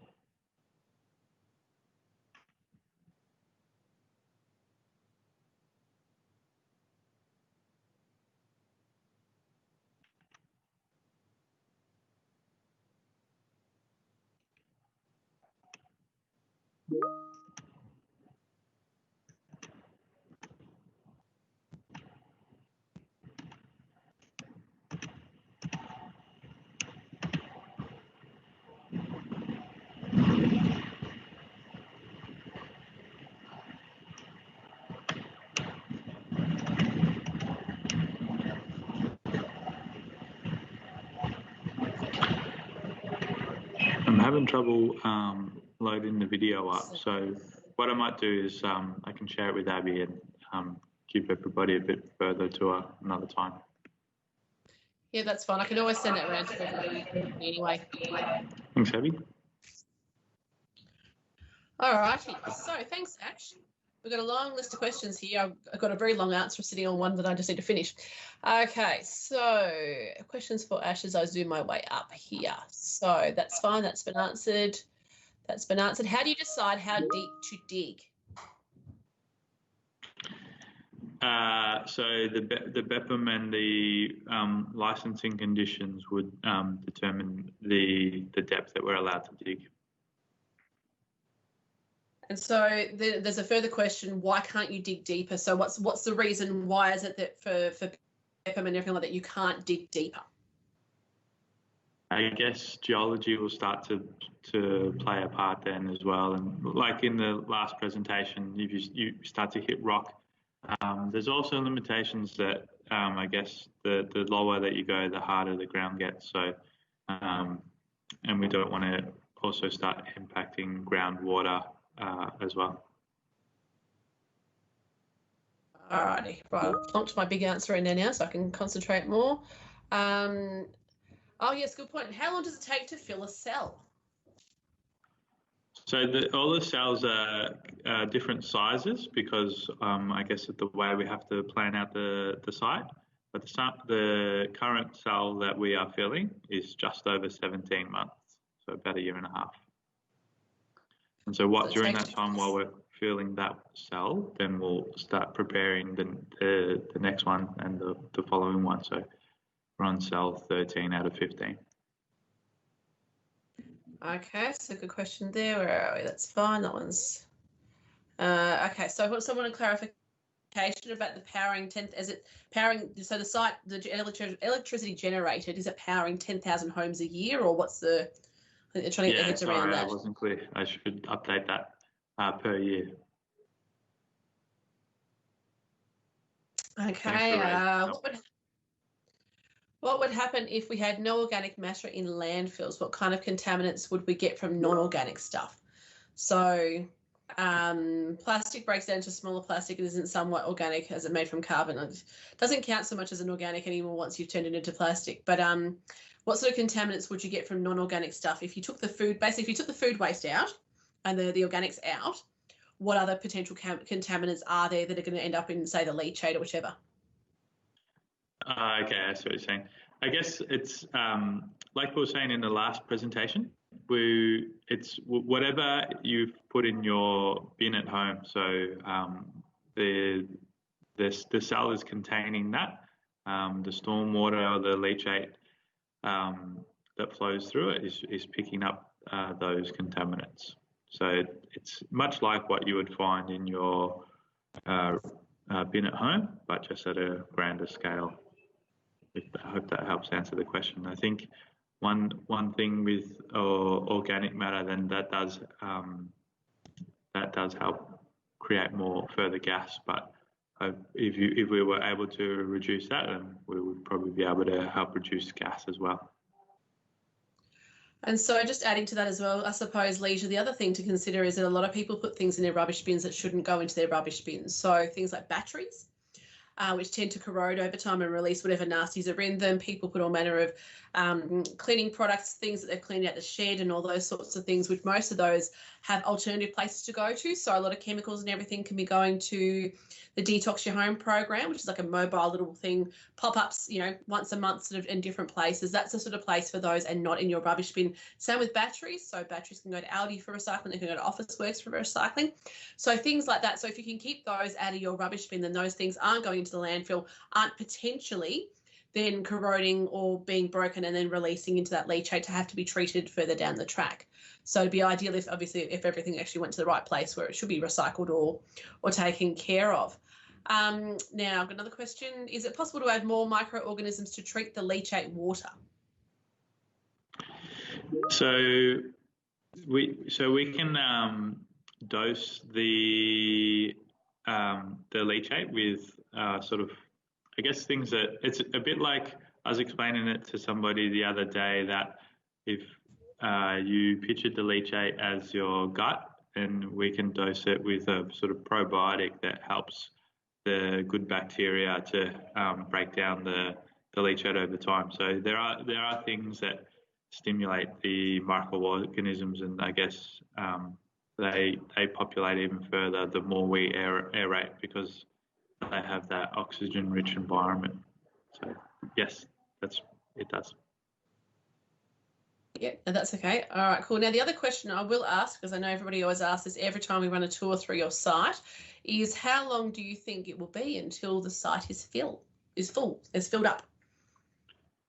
Yeah, so the license that we have for the site is until 2040, but with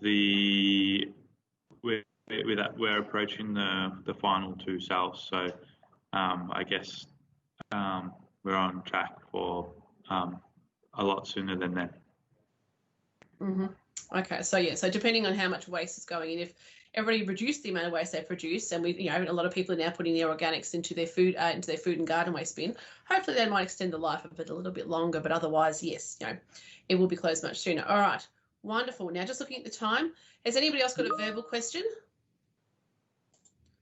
Because otherwise, we might go to our break again so that we can hear from Olivia from Cleanaway and then still be able to finish on time, which would be great. So has anybody got a verbal question, those who can't access the chat?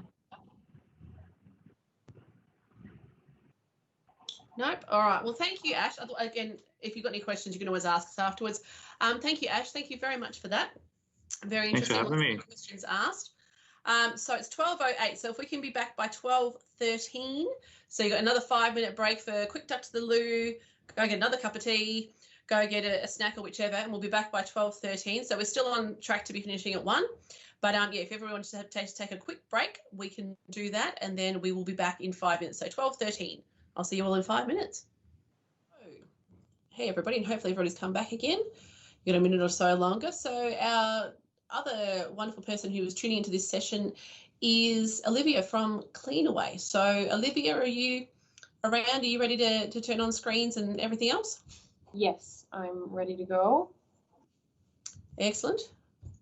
Wonderful. You guys can see this. Okay, so Olivia's from Cleanaway. So Cleanaway, there's a few different arms to Cleanaway. So Cleanaway are the collection contractors that we have at the City of Casey. They're the ones to pick up your bins, your curbside bins. But Olivia actually works for the sorting end of things, kind of thing. So what's actually happens when your waste gets collected, it goes to a transfer station, goes to a MRF, so a materials recovery facility, and that's where they're going to sort the waste. So Olivia's going to talk a bit more about that as well. Perfect, thank you. Can you see my screen okay, Abby? Yes, we can. Perfect. Okay, so good afternoon, everyone. My name is Olivia O'Neill, and I am the Waste Education Officer for Cleanaway. Thanks for taking the time to dial into this event and learn some great things about recycling, organics, and landfills. Just like Abby said, my closing will be all about the MRFs and how we handle your recyclables. So the purpose of my presentation is for anyone who isn't sure what Cleanaway do as a company, how we process recycled materials, where it goes, and what it is made into. So I'll be teaching you about all of the above. So Cleanaway as a company, who are we? Cleanaway is Australia's leading total waste management, industrial and environmental services company. We are Australia's largest waste, recycling, industrials and liquid service provider with a substantial network of state-of-the-art facilities, transfer stations, engineered landfills, liquid treatment plants and refineries. We service 12 councils in Victoria, which include over 1 million residents, and our experience and our expertise in the industry means we are always finding better, smarter and cleaner ways to make a sustainable future possible. So how much have Cleanaway invested in recycling in Victoria? Over $100 million has been invested in waste management asset infrastructure in the last 3 to 4 years. Our latest acquisition of SKM, which is now called Victoria Co-mingled Resource Recovery, which we now call VCRR. VCRR receives, sorts and processes recyclables into various materials such as plastic, aluminium, steel, paper, cardboard and glass. So VCRR in a nutshell, it has a 4-site footprint. So we have the transfer station, which is in Hallam. We have the material recovery facility, which is in Coolaroo.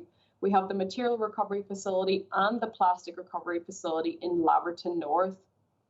So VCRR processes about a quarter of Victoria's domestic curbside bins, and it has a team of approximately 130 staff members. We process aluminium, steel, paper, cardboard, glass, and selected plastics to be recovered and recycled into new materials. Material received at Cleanaway's co-mingled recovery facilities is processed manually by our dedicated team, as well as using state-of-the-art sorting technology. Recycling starts its journey by manually handling at our pre-sort. This is where our highly skilled team remove any non-recyclable material. These are things like plastic bags, green waste, and general waste. The remaining material continues to travel along the processing lines to go through a series of equipment that separate the materials into aluminium, steel, paper, cardboard, glass, and plastics. So a couple of fun facts for you guys. PP, which is plastic number 5, so that's your Chinese takeaway containers. They actually stay in Victoria and they are recycled into plastic pot plants that we can then go and buy in Bunnings. Some of the steel stays local in Australia and it supports infrastructure projects. VCRR recovers as much material as possible, and where we can keep things local, we do. So accepted material at VCRR. So if we run through what we do accept and what you can put into your recycling bin at home, you can put in plastics numbered 1 to 5. So what happens with these plastics is they're actually flaked and pelletized into new plastic production, from food packaging to agriculture pipes. That's what they get turned into. We also accept paper and cardboard. So paper and cardboard is pulped and milled into new paper and cardboard products. So once office paper that you put in the recycling bin has now become recycled office paper, your cardboard could become toilet paper, egg boxes, for example. We also accept aluminium rigid and semi-rigid packaging. So they are actually recycled into new aluminium cans. So if you have recycled a Coke can, for example, it could become a Coke can again. We also accept steel rigid packaging. So aerosol cans and things like that, they get melted and made into steel plates or other infrastructure used for projects. The last thing we accept is glass bottles and jars. So the glass is crushed and screened to be reused in infrastructure, or from road-based to aggregate soil replacement. So where we have all the things that we do accept and can be recycled, we have all the things that you need to keep out of your recycling bin. So to run through them with you, you can't put bagged materials. So whether the bag it's a black bag, it's a clear bag, it's a compostable bag, it's a biodegradable, invisible bag, we don't want them. Don't put them in your recycling bin. Your material should be very loose and clean. If you're gathering it in a bag because you have a liner in your bin for whatever reason, when you get to your curbside bin, just empty the contents loose into the bin. That's how we want to receive it, not in bags. We also don't accept mixed material coated beverage cartons. So that's your milk, like your soy containers, your juice containers, things like that. No plastic toys. So coming up to Christmas, we don't want any toys that maybe the kids didn't like or they've grown out of. Keep those out of your recycling. No car parts, no e-waste, no metal cookware or appliances, no soft plastic or polystyrene packaging, and no clothing and footwear. I wanted to break down a couple of these for you guys, and the two that I pulled out was liquid paperboard and polystyrene. So why can't I recycle milk or juice cartons? So from a MRF perspective, we call it liquid paperboard. And in the case of liquid paperboard, it actually contains lamination by plastic foil or wax. And with changes to the sector, paper mills and destination markets do not accept liquid paperboard as a satisfactory paper/cardboard grade for milling.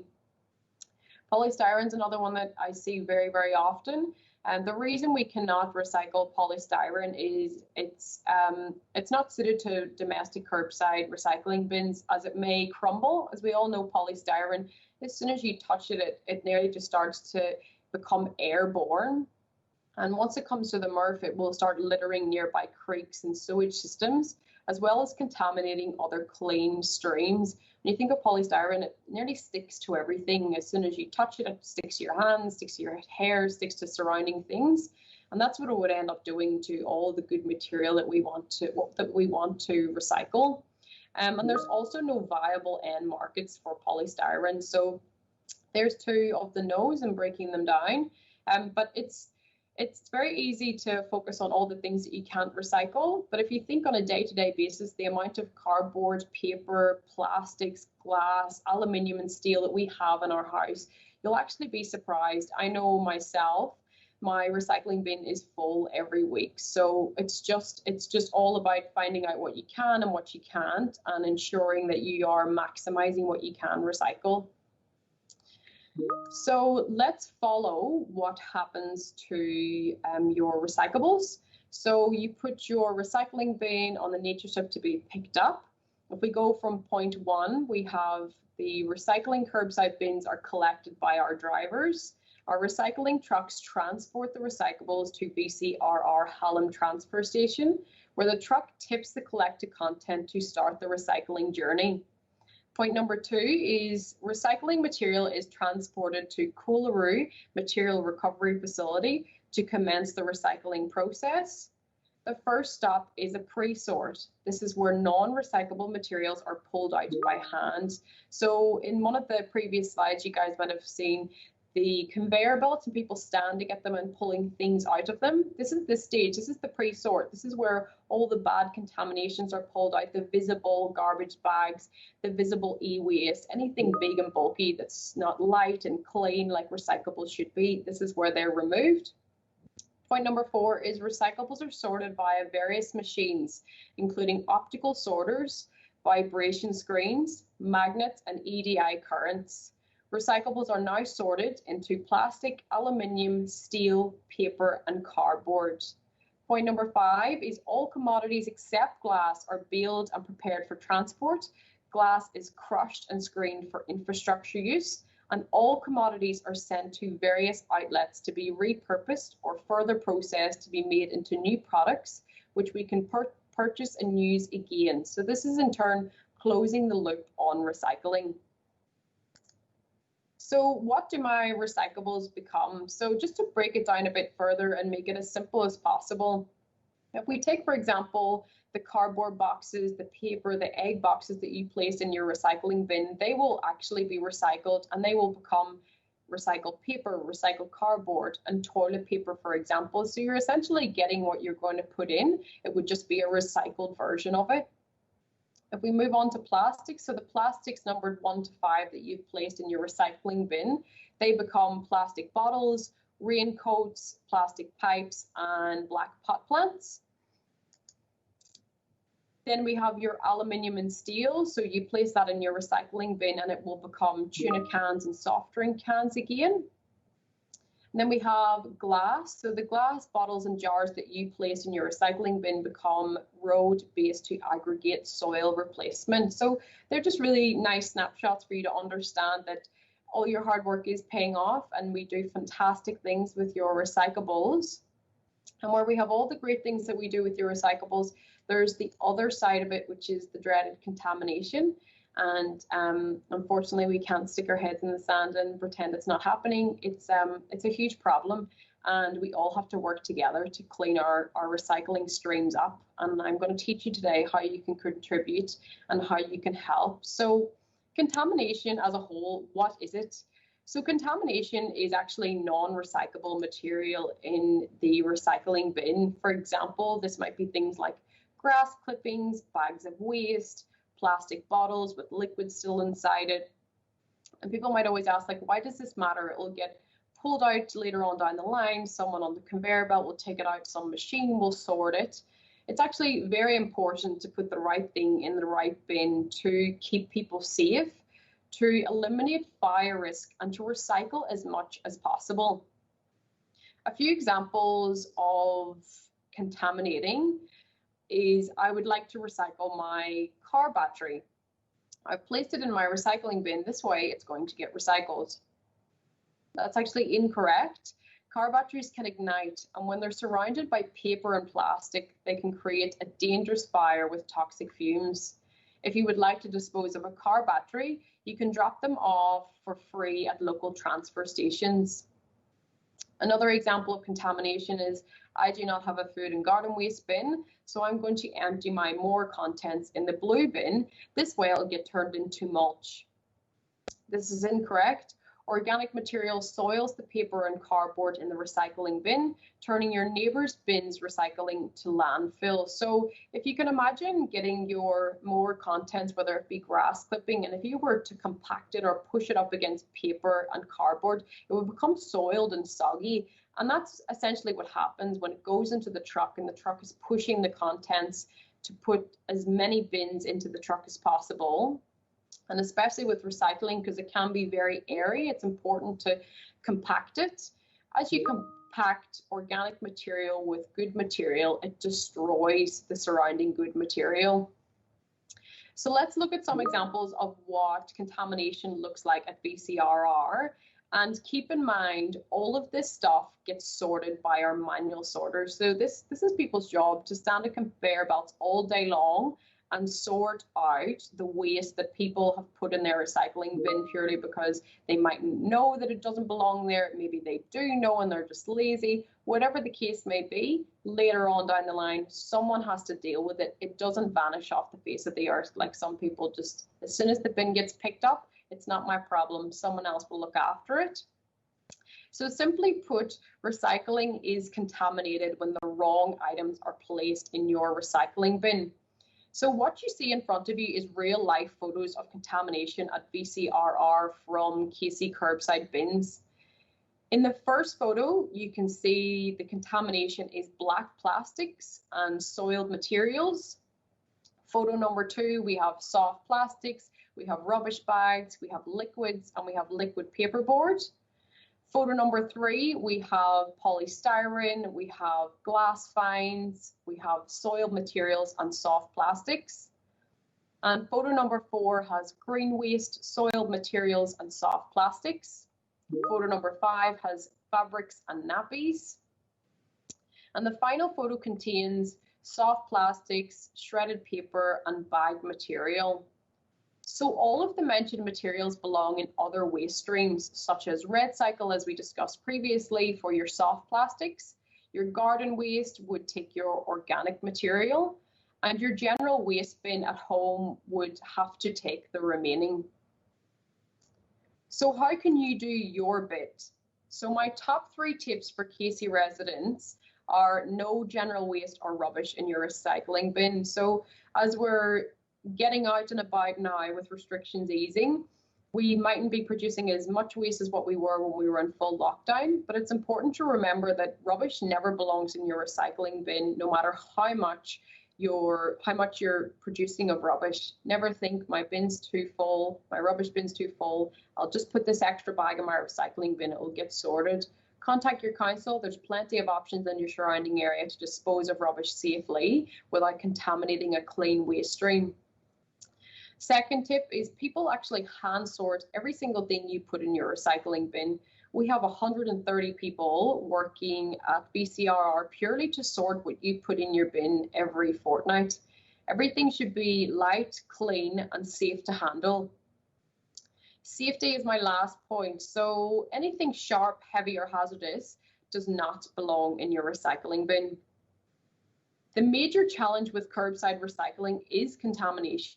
Approximately 25% of non-recyclable material is received at BCRR from co-mingled recycling collections. That's a quarter of material that BCRR purely can't process. That's a huge, huge number. On average, there's about 10 to 15% of recyclable material in your waste bin. So you're actually sending that to landfill. So we just saw just with the SUEZ, and we also saw with City of KC. I mean, there's chip packets in the ground, there's soft plastics, there's plastic bags. There's so much material that we can actually recycle through REPLAS, or we can put in our recycling bin to be recycled and turned into something else rather than it going to landfill. And contamination is particularly problematic because it can destroy good quality recycling material and damage machineries in facilities. It's estimated that an additional 10% of recyclable material is lost due to the contamination in processing. So once you contaminate your own bin, it's not just your contents is getting affected. It's everyone surrounding your content. So once that bin goes into the truck, it's getting squished up against all your neighbors, and you're destroying a lot of material that you mightn't even have been aware of.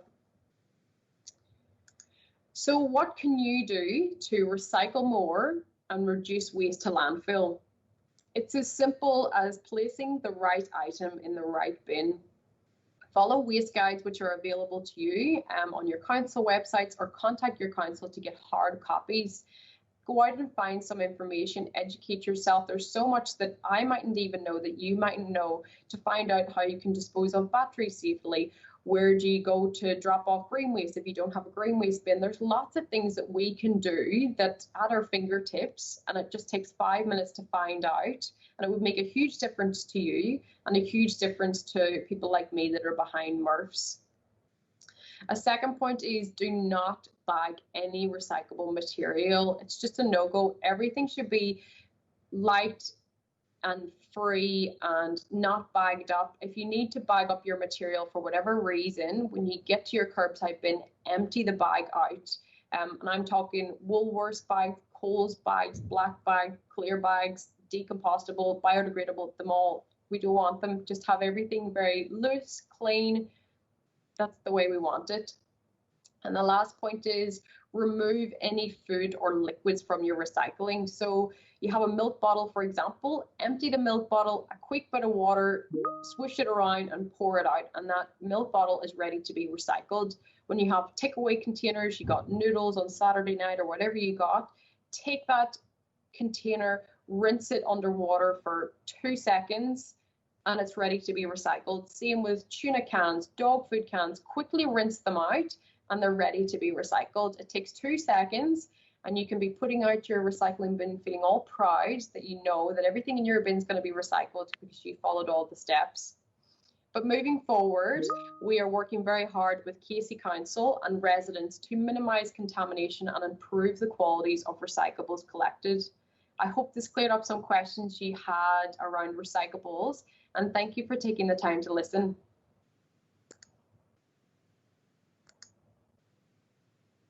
All right, wonderful. Thank you, Olivia. Thank you very much for that. There's some questions in here. I've answered some of them, but some of them I will get you onto as well. So why do you think people make such big mistakes with recycling? Is there too much confusion by having all recyclables going into one bin?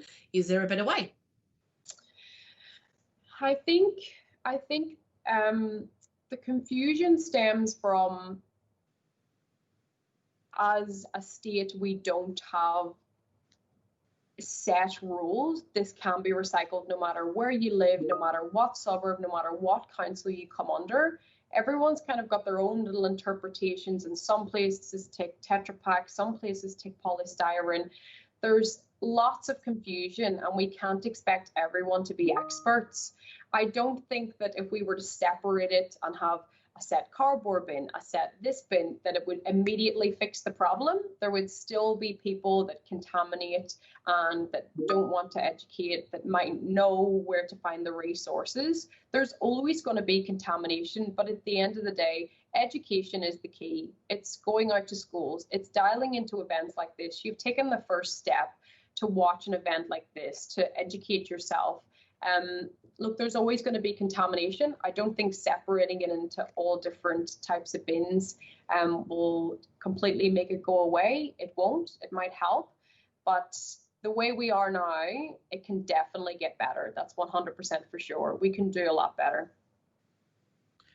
I was just going to add to that as well that our main contaminants are bagged recycling, bagged rubbish, textiles and soft plastics, which there's no council that takes any of those things in their recycling bin. Yeah. Correct. Absolutely. So, so from that perspective, like our major contaminants, those are the major contaminants, and those are things that, regardless of consistencies amongst different councils, what we accept is slightly different to what Cardinia accepts, which is slightly different to what City of Greater Dandenong accepts, and so forth. The fact is, though, the major contaminants are things that don't go in any recycling bin. So that's not necessarily a consistency perspective. That's either wish cycling perspective. If I put it in here, maybe it will happen anyway. Or it's I haven't got room and I want to get rid of it. I don't have to deal with it in my house. I'll put it in my bin anyway, in my recycling bin, regardless of whether it's recyclable. So now there's another good question here, Olivia. What are some of the innovations in the recycling industry that is worthy of noting in your opinion? Or in other words, what do you think the future of recycling is going to look like?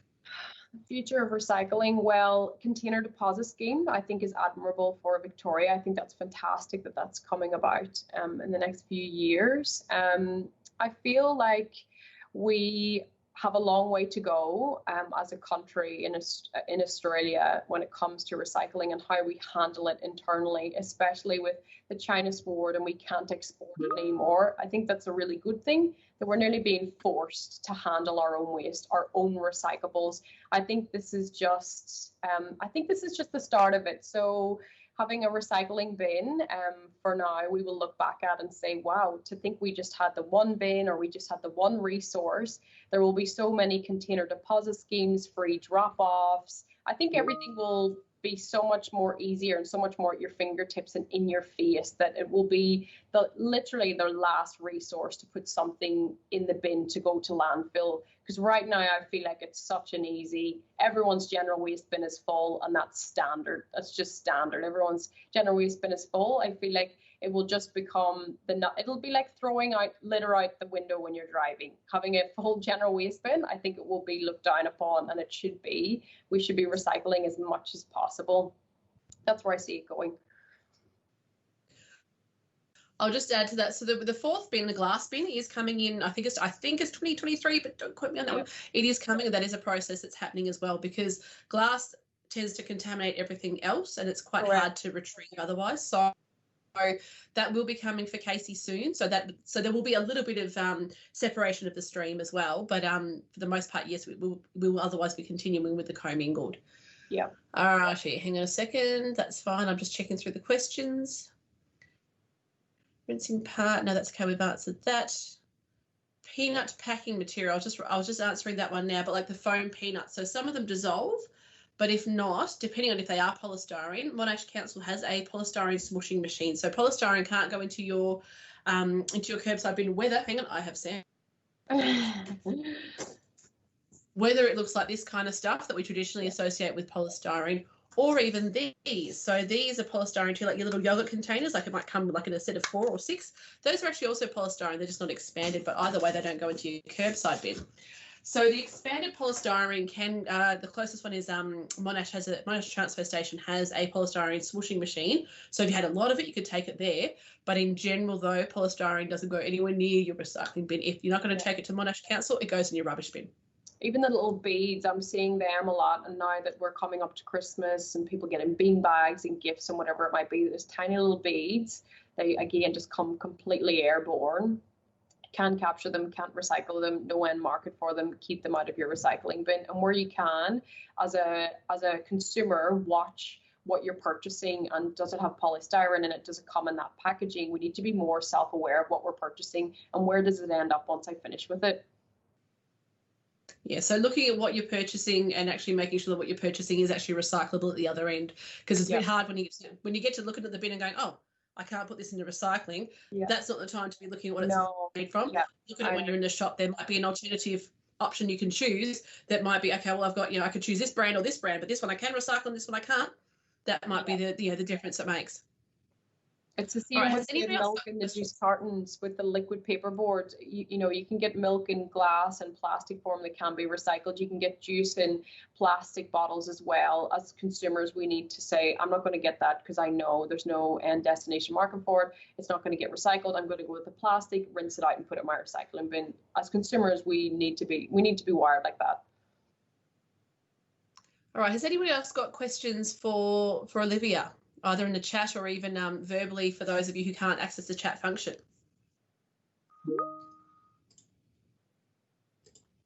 Oh, here we are. There's another question. Danielle, are the black meat trays polystyrene? I think I have. Look at this. I think they vary, yeah. I have examples. One is polystyrene, one is black plastic. Either way, neither of them goes into your recycling bin anyway. Right. So no black plastic and no polystyrene. Yeah, as a rule of thumb, we just say no black plastic. So whether it's that foamy polystyrene or it's the hard black plastic, we just say no black plastic. So as a rule of thumb, just keep that in mind.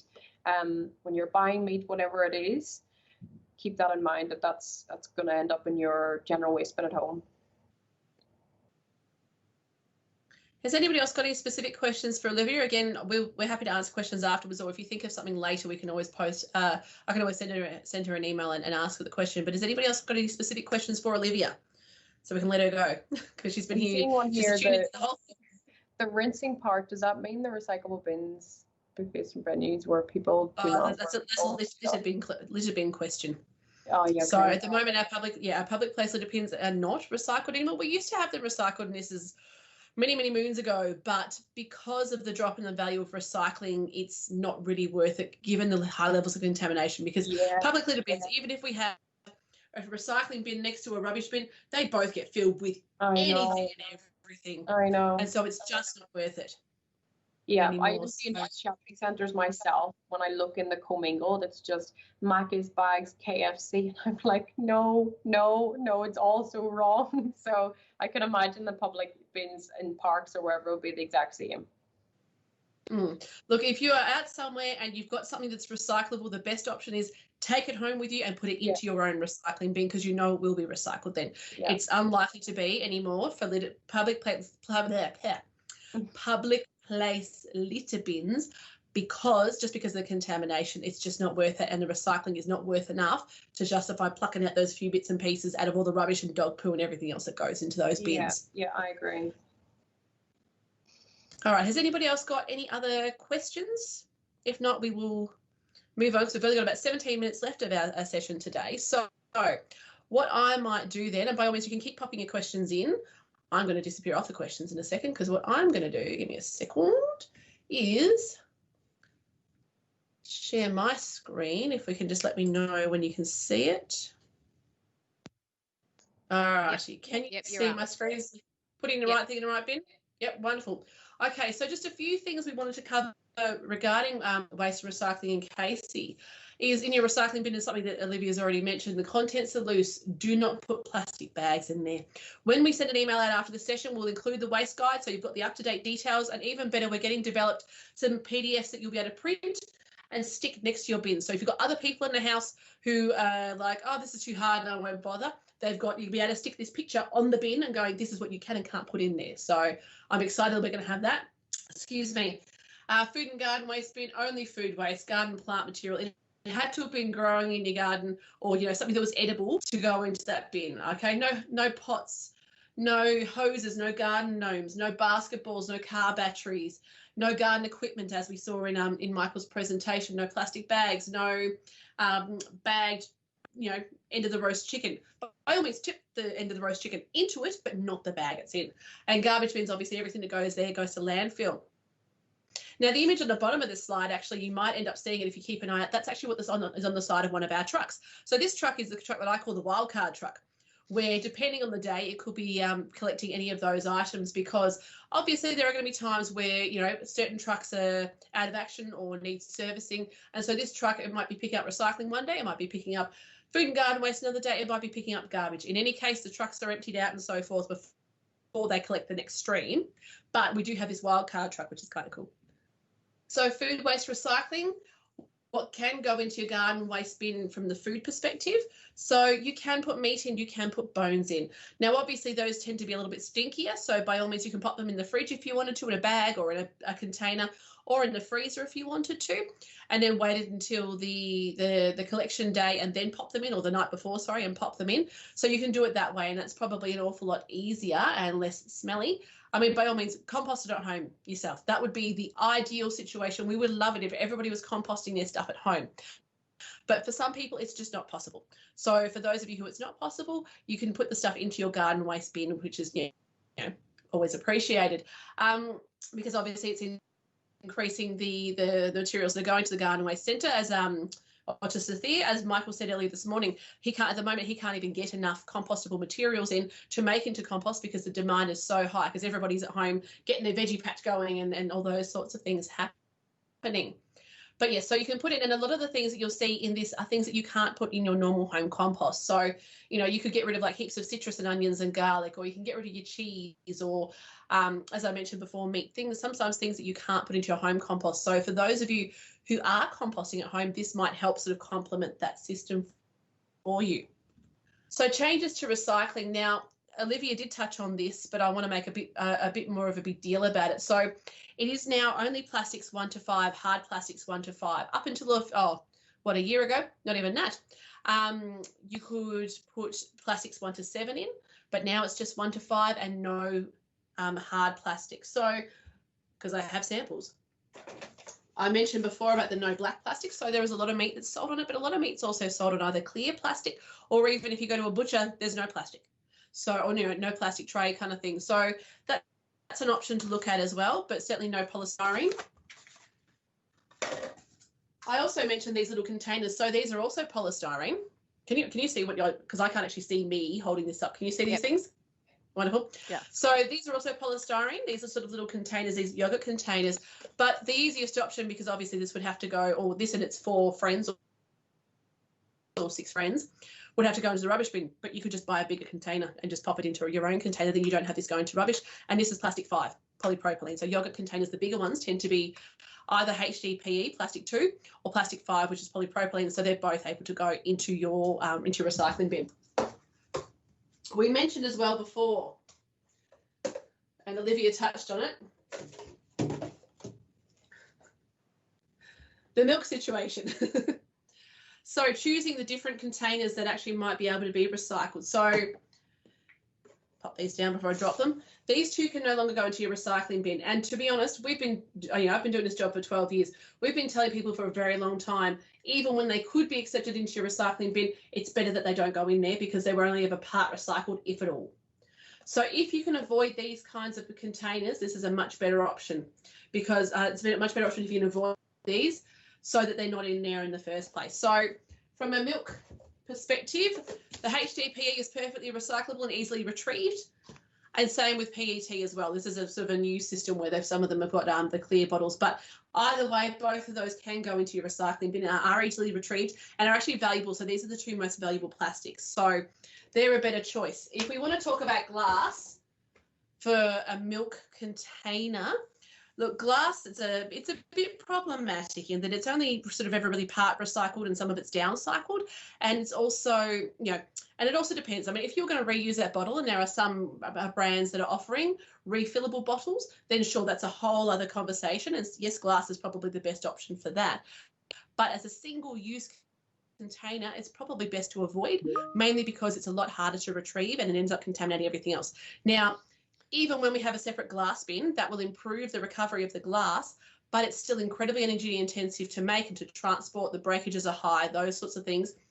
We've still got to have that conversation. But in 2023, when we can recover that glass, we will revisit that and talk about whether we need to. Hang on, don't quote me on 2023. I'm 99% sure, but we will we'll revisit that conversation around glass and using glass.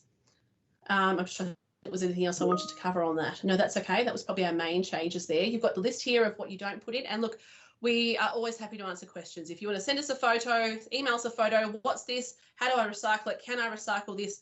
Always happy to answer those questions for you.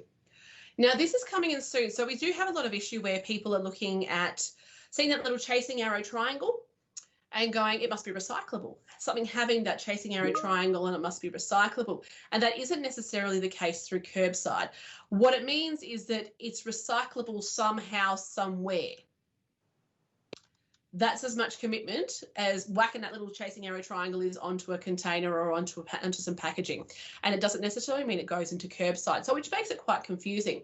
So the Australasian Recycling label, what they're going to be doing is actually on packaging, and it's coming in now. So there's a lot that have it, a lot that are still getting it, where they actually have this specific information of what you do with the box or the wrap or the lid and this sort of thing. Now, to be able to for this to be able to say that you can put it recyclable, it has to be recyclable in over 80% of councils in Australia. So the box will only say recyclable, or the packaging will only say recyclable if it meets the standard for more than 80% of councils in Australia. So it's still never going to be perfect, but this is an awful lot more clear than what it is just having the recycling label on it.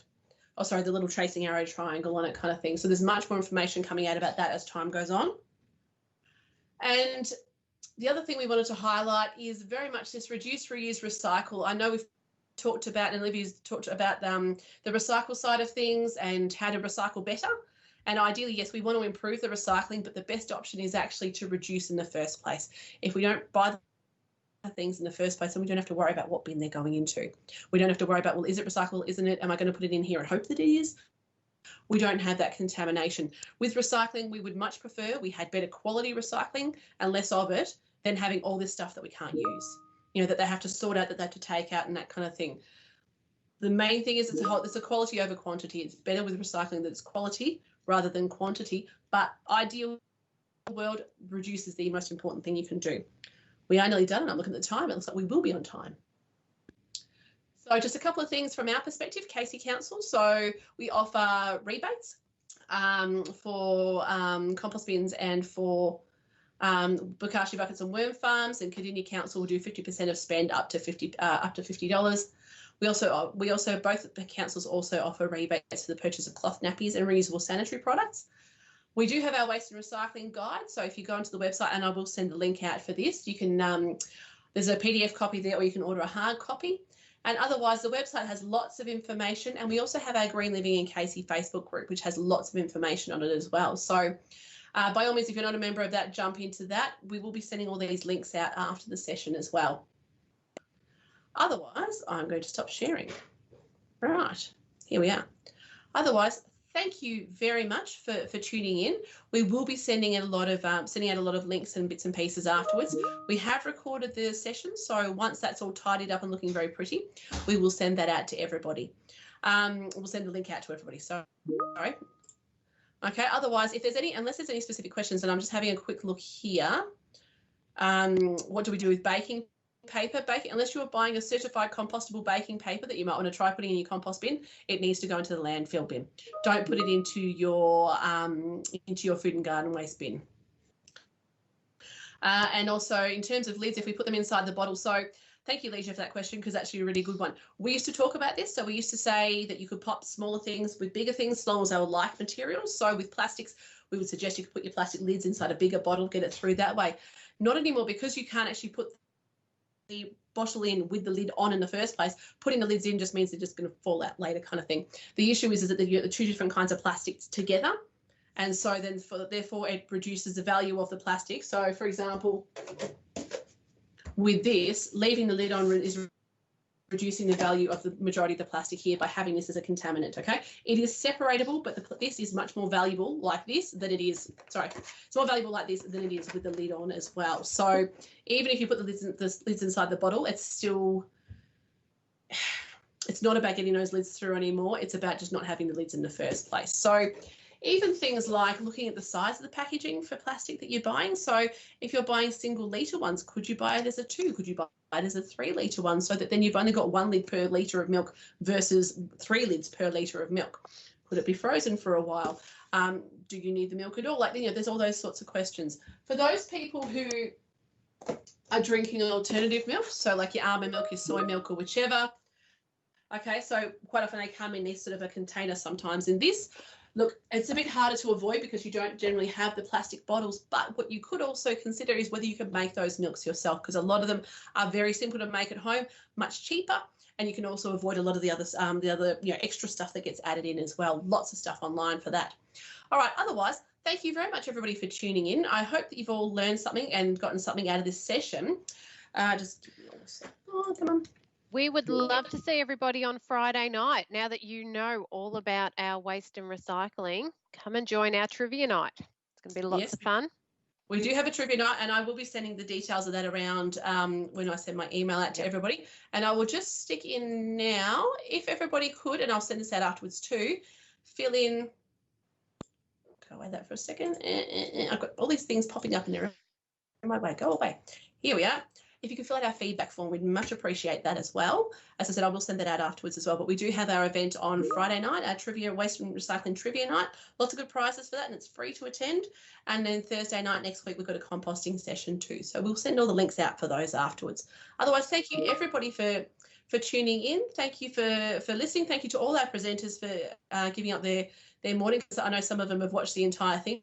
just to kind of see what's happening, and so they can answer questions or whichever. So thanks to everybody for tuning in, and hopefully we will see you at some of our events soon. Otherwise, maybe online on Green Living and Casey, or maybe one day in person. Otherwise, thank you very much, and see you later.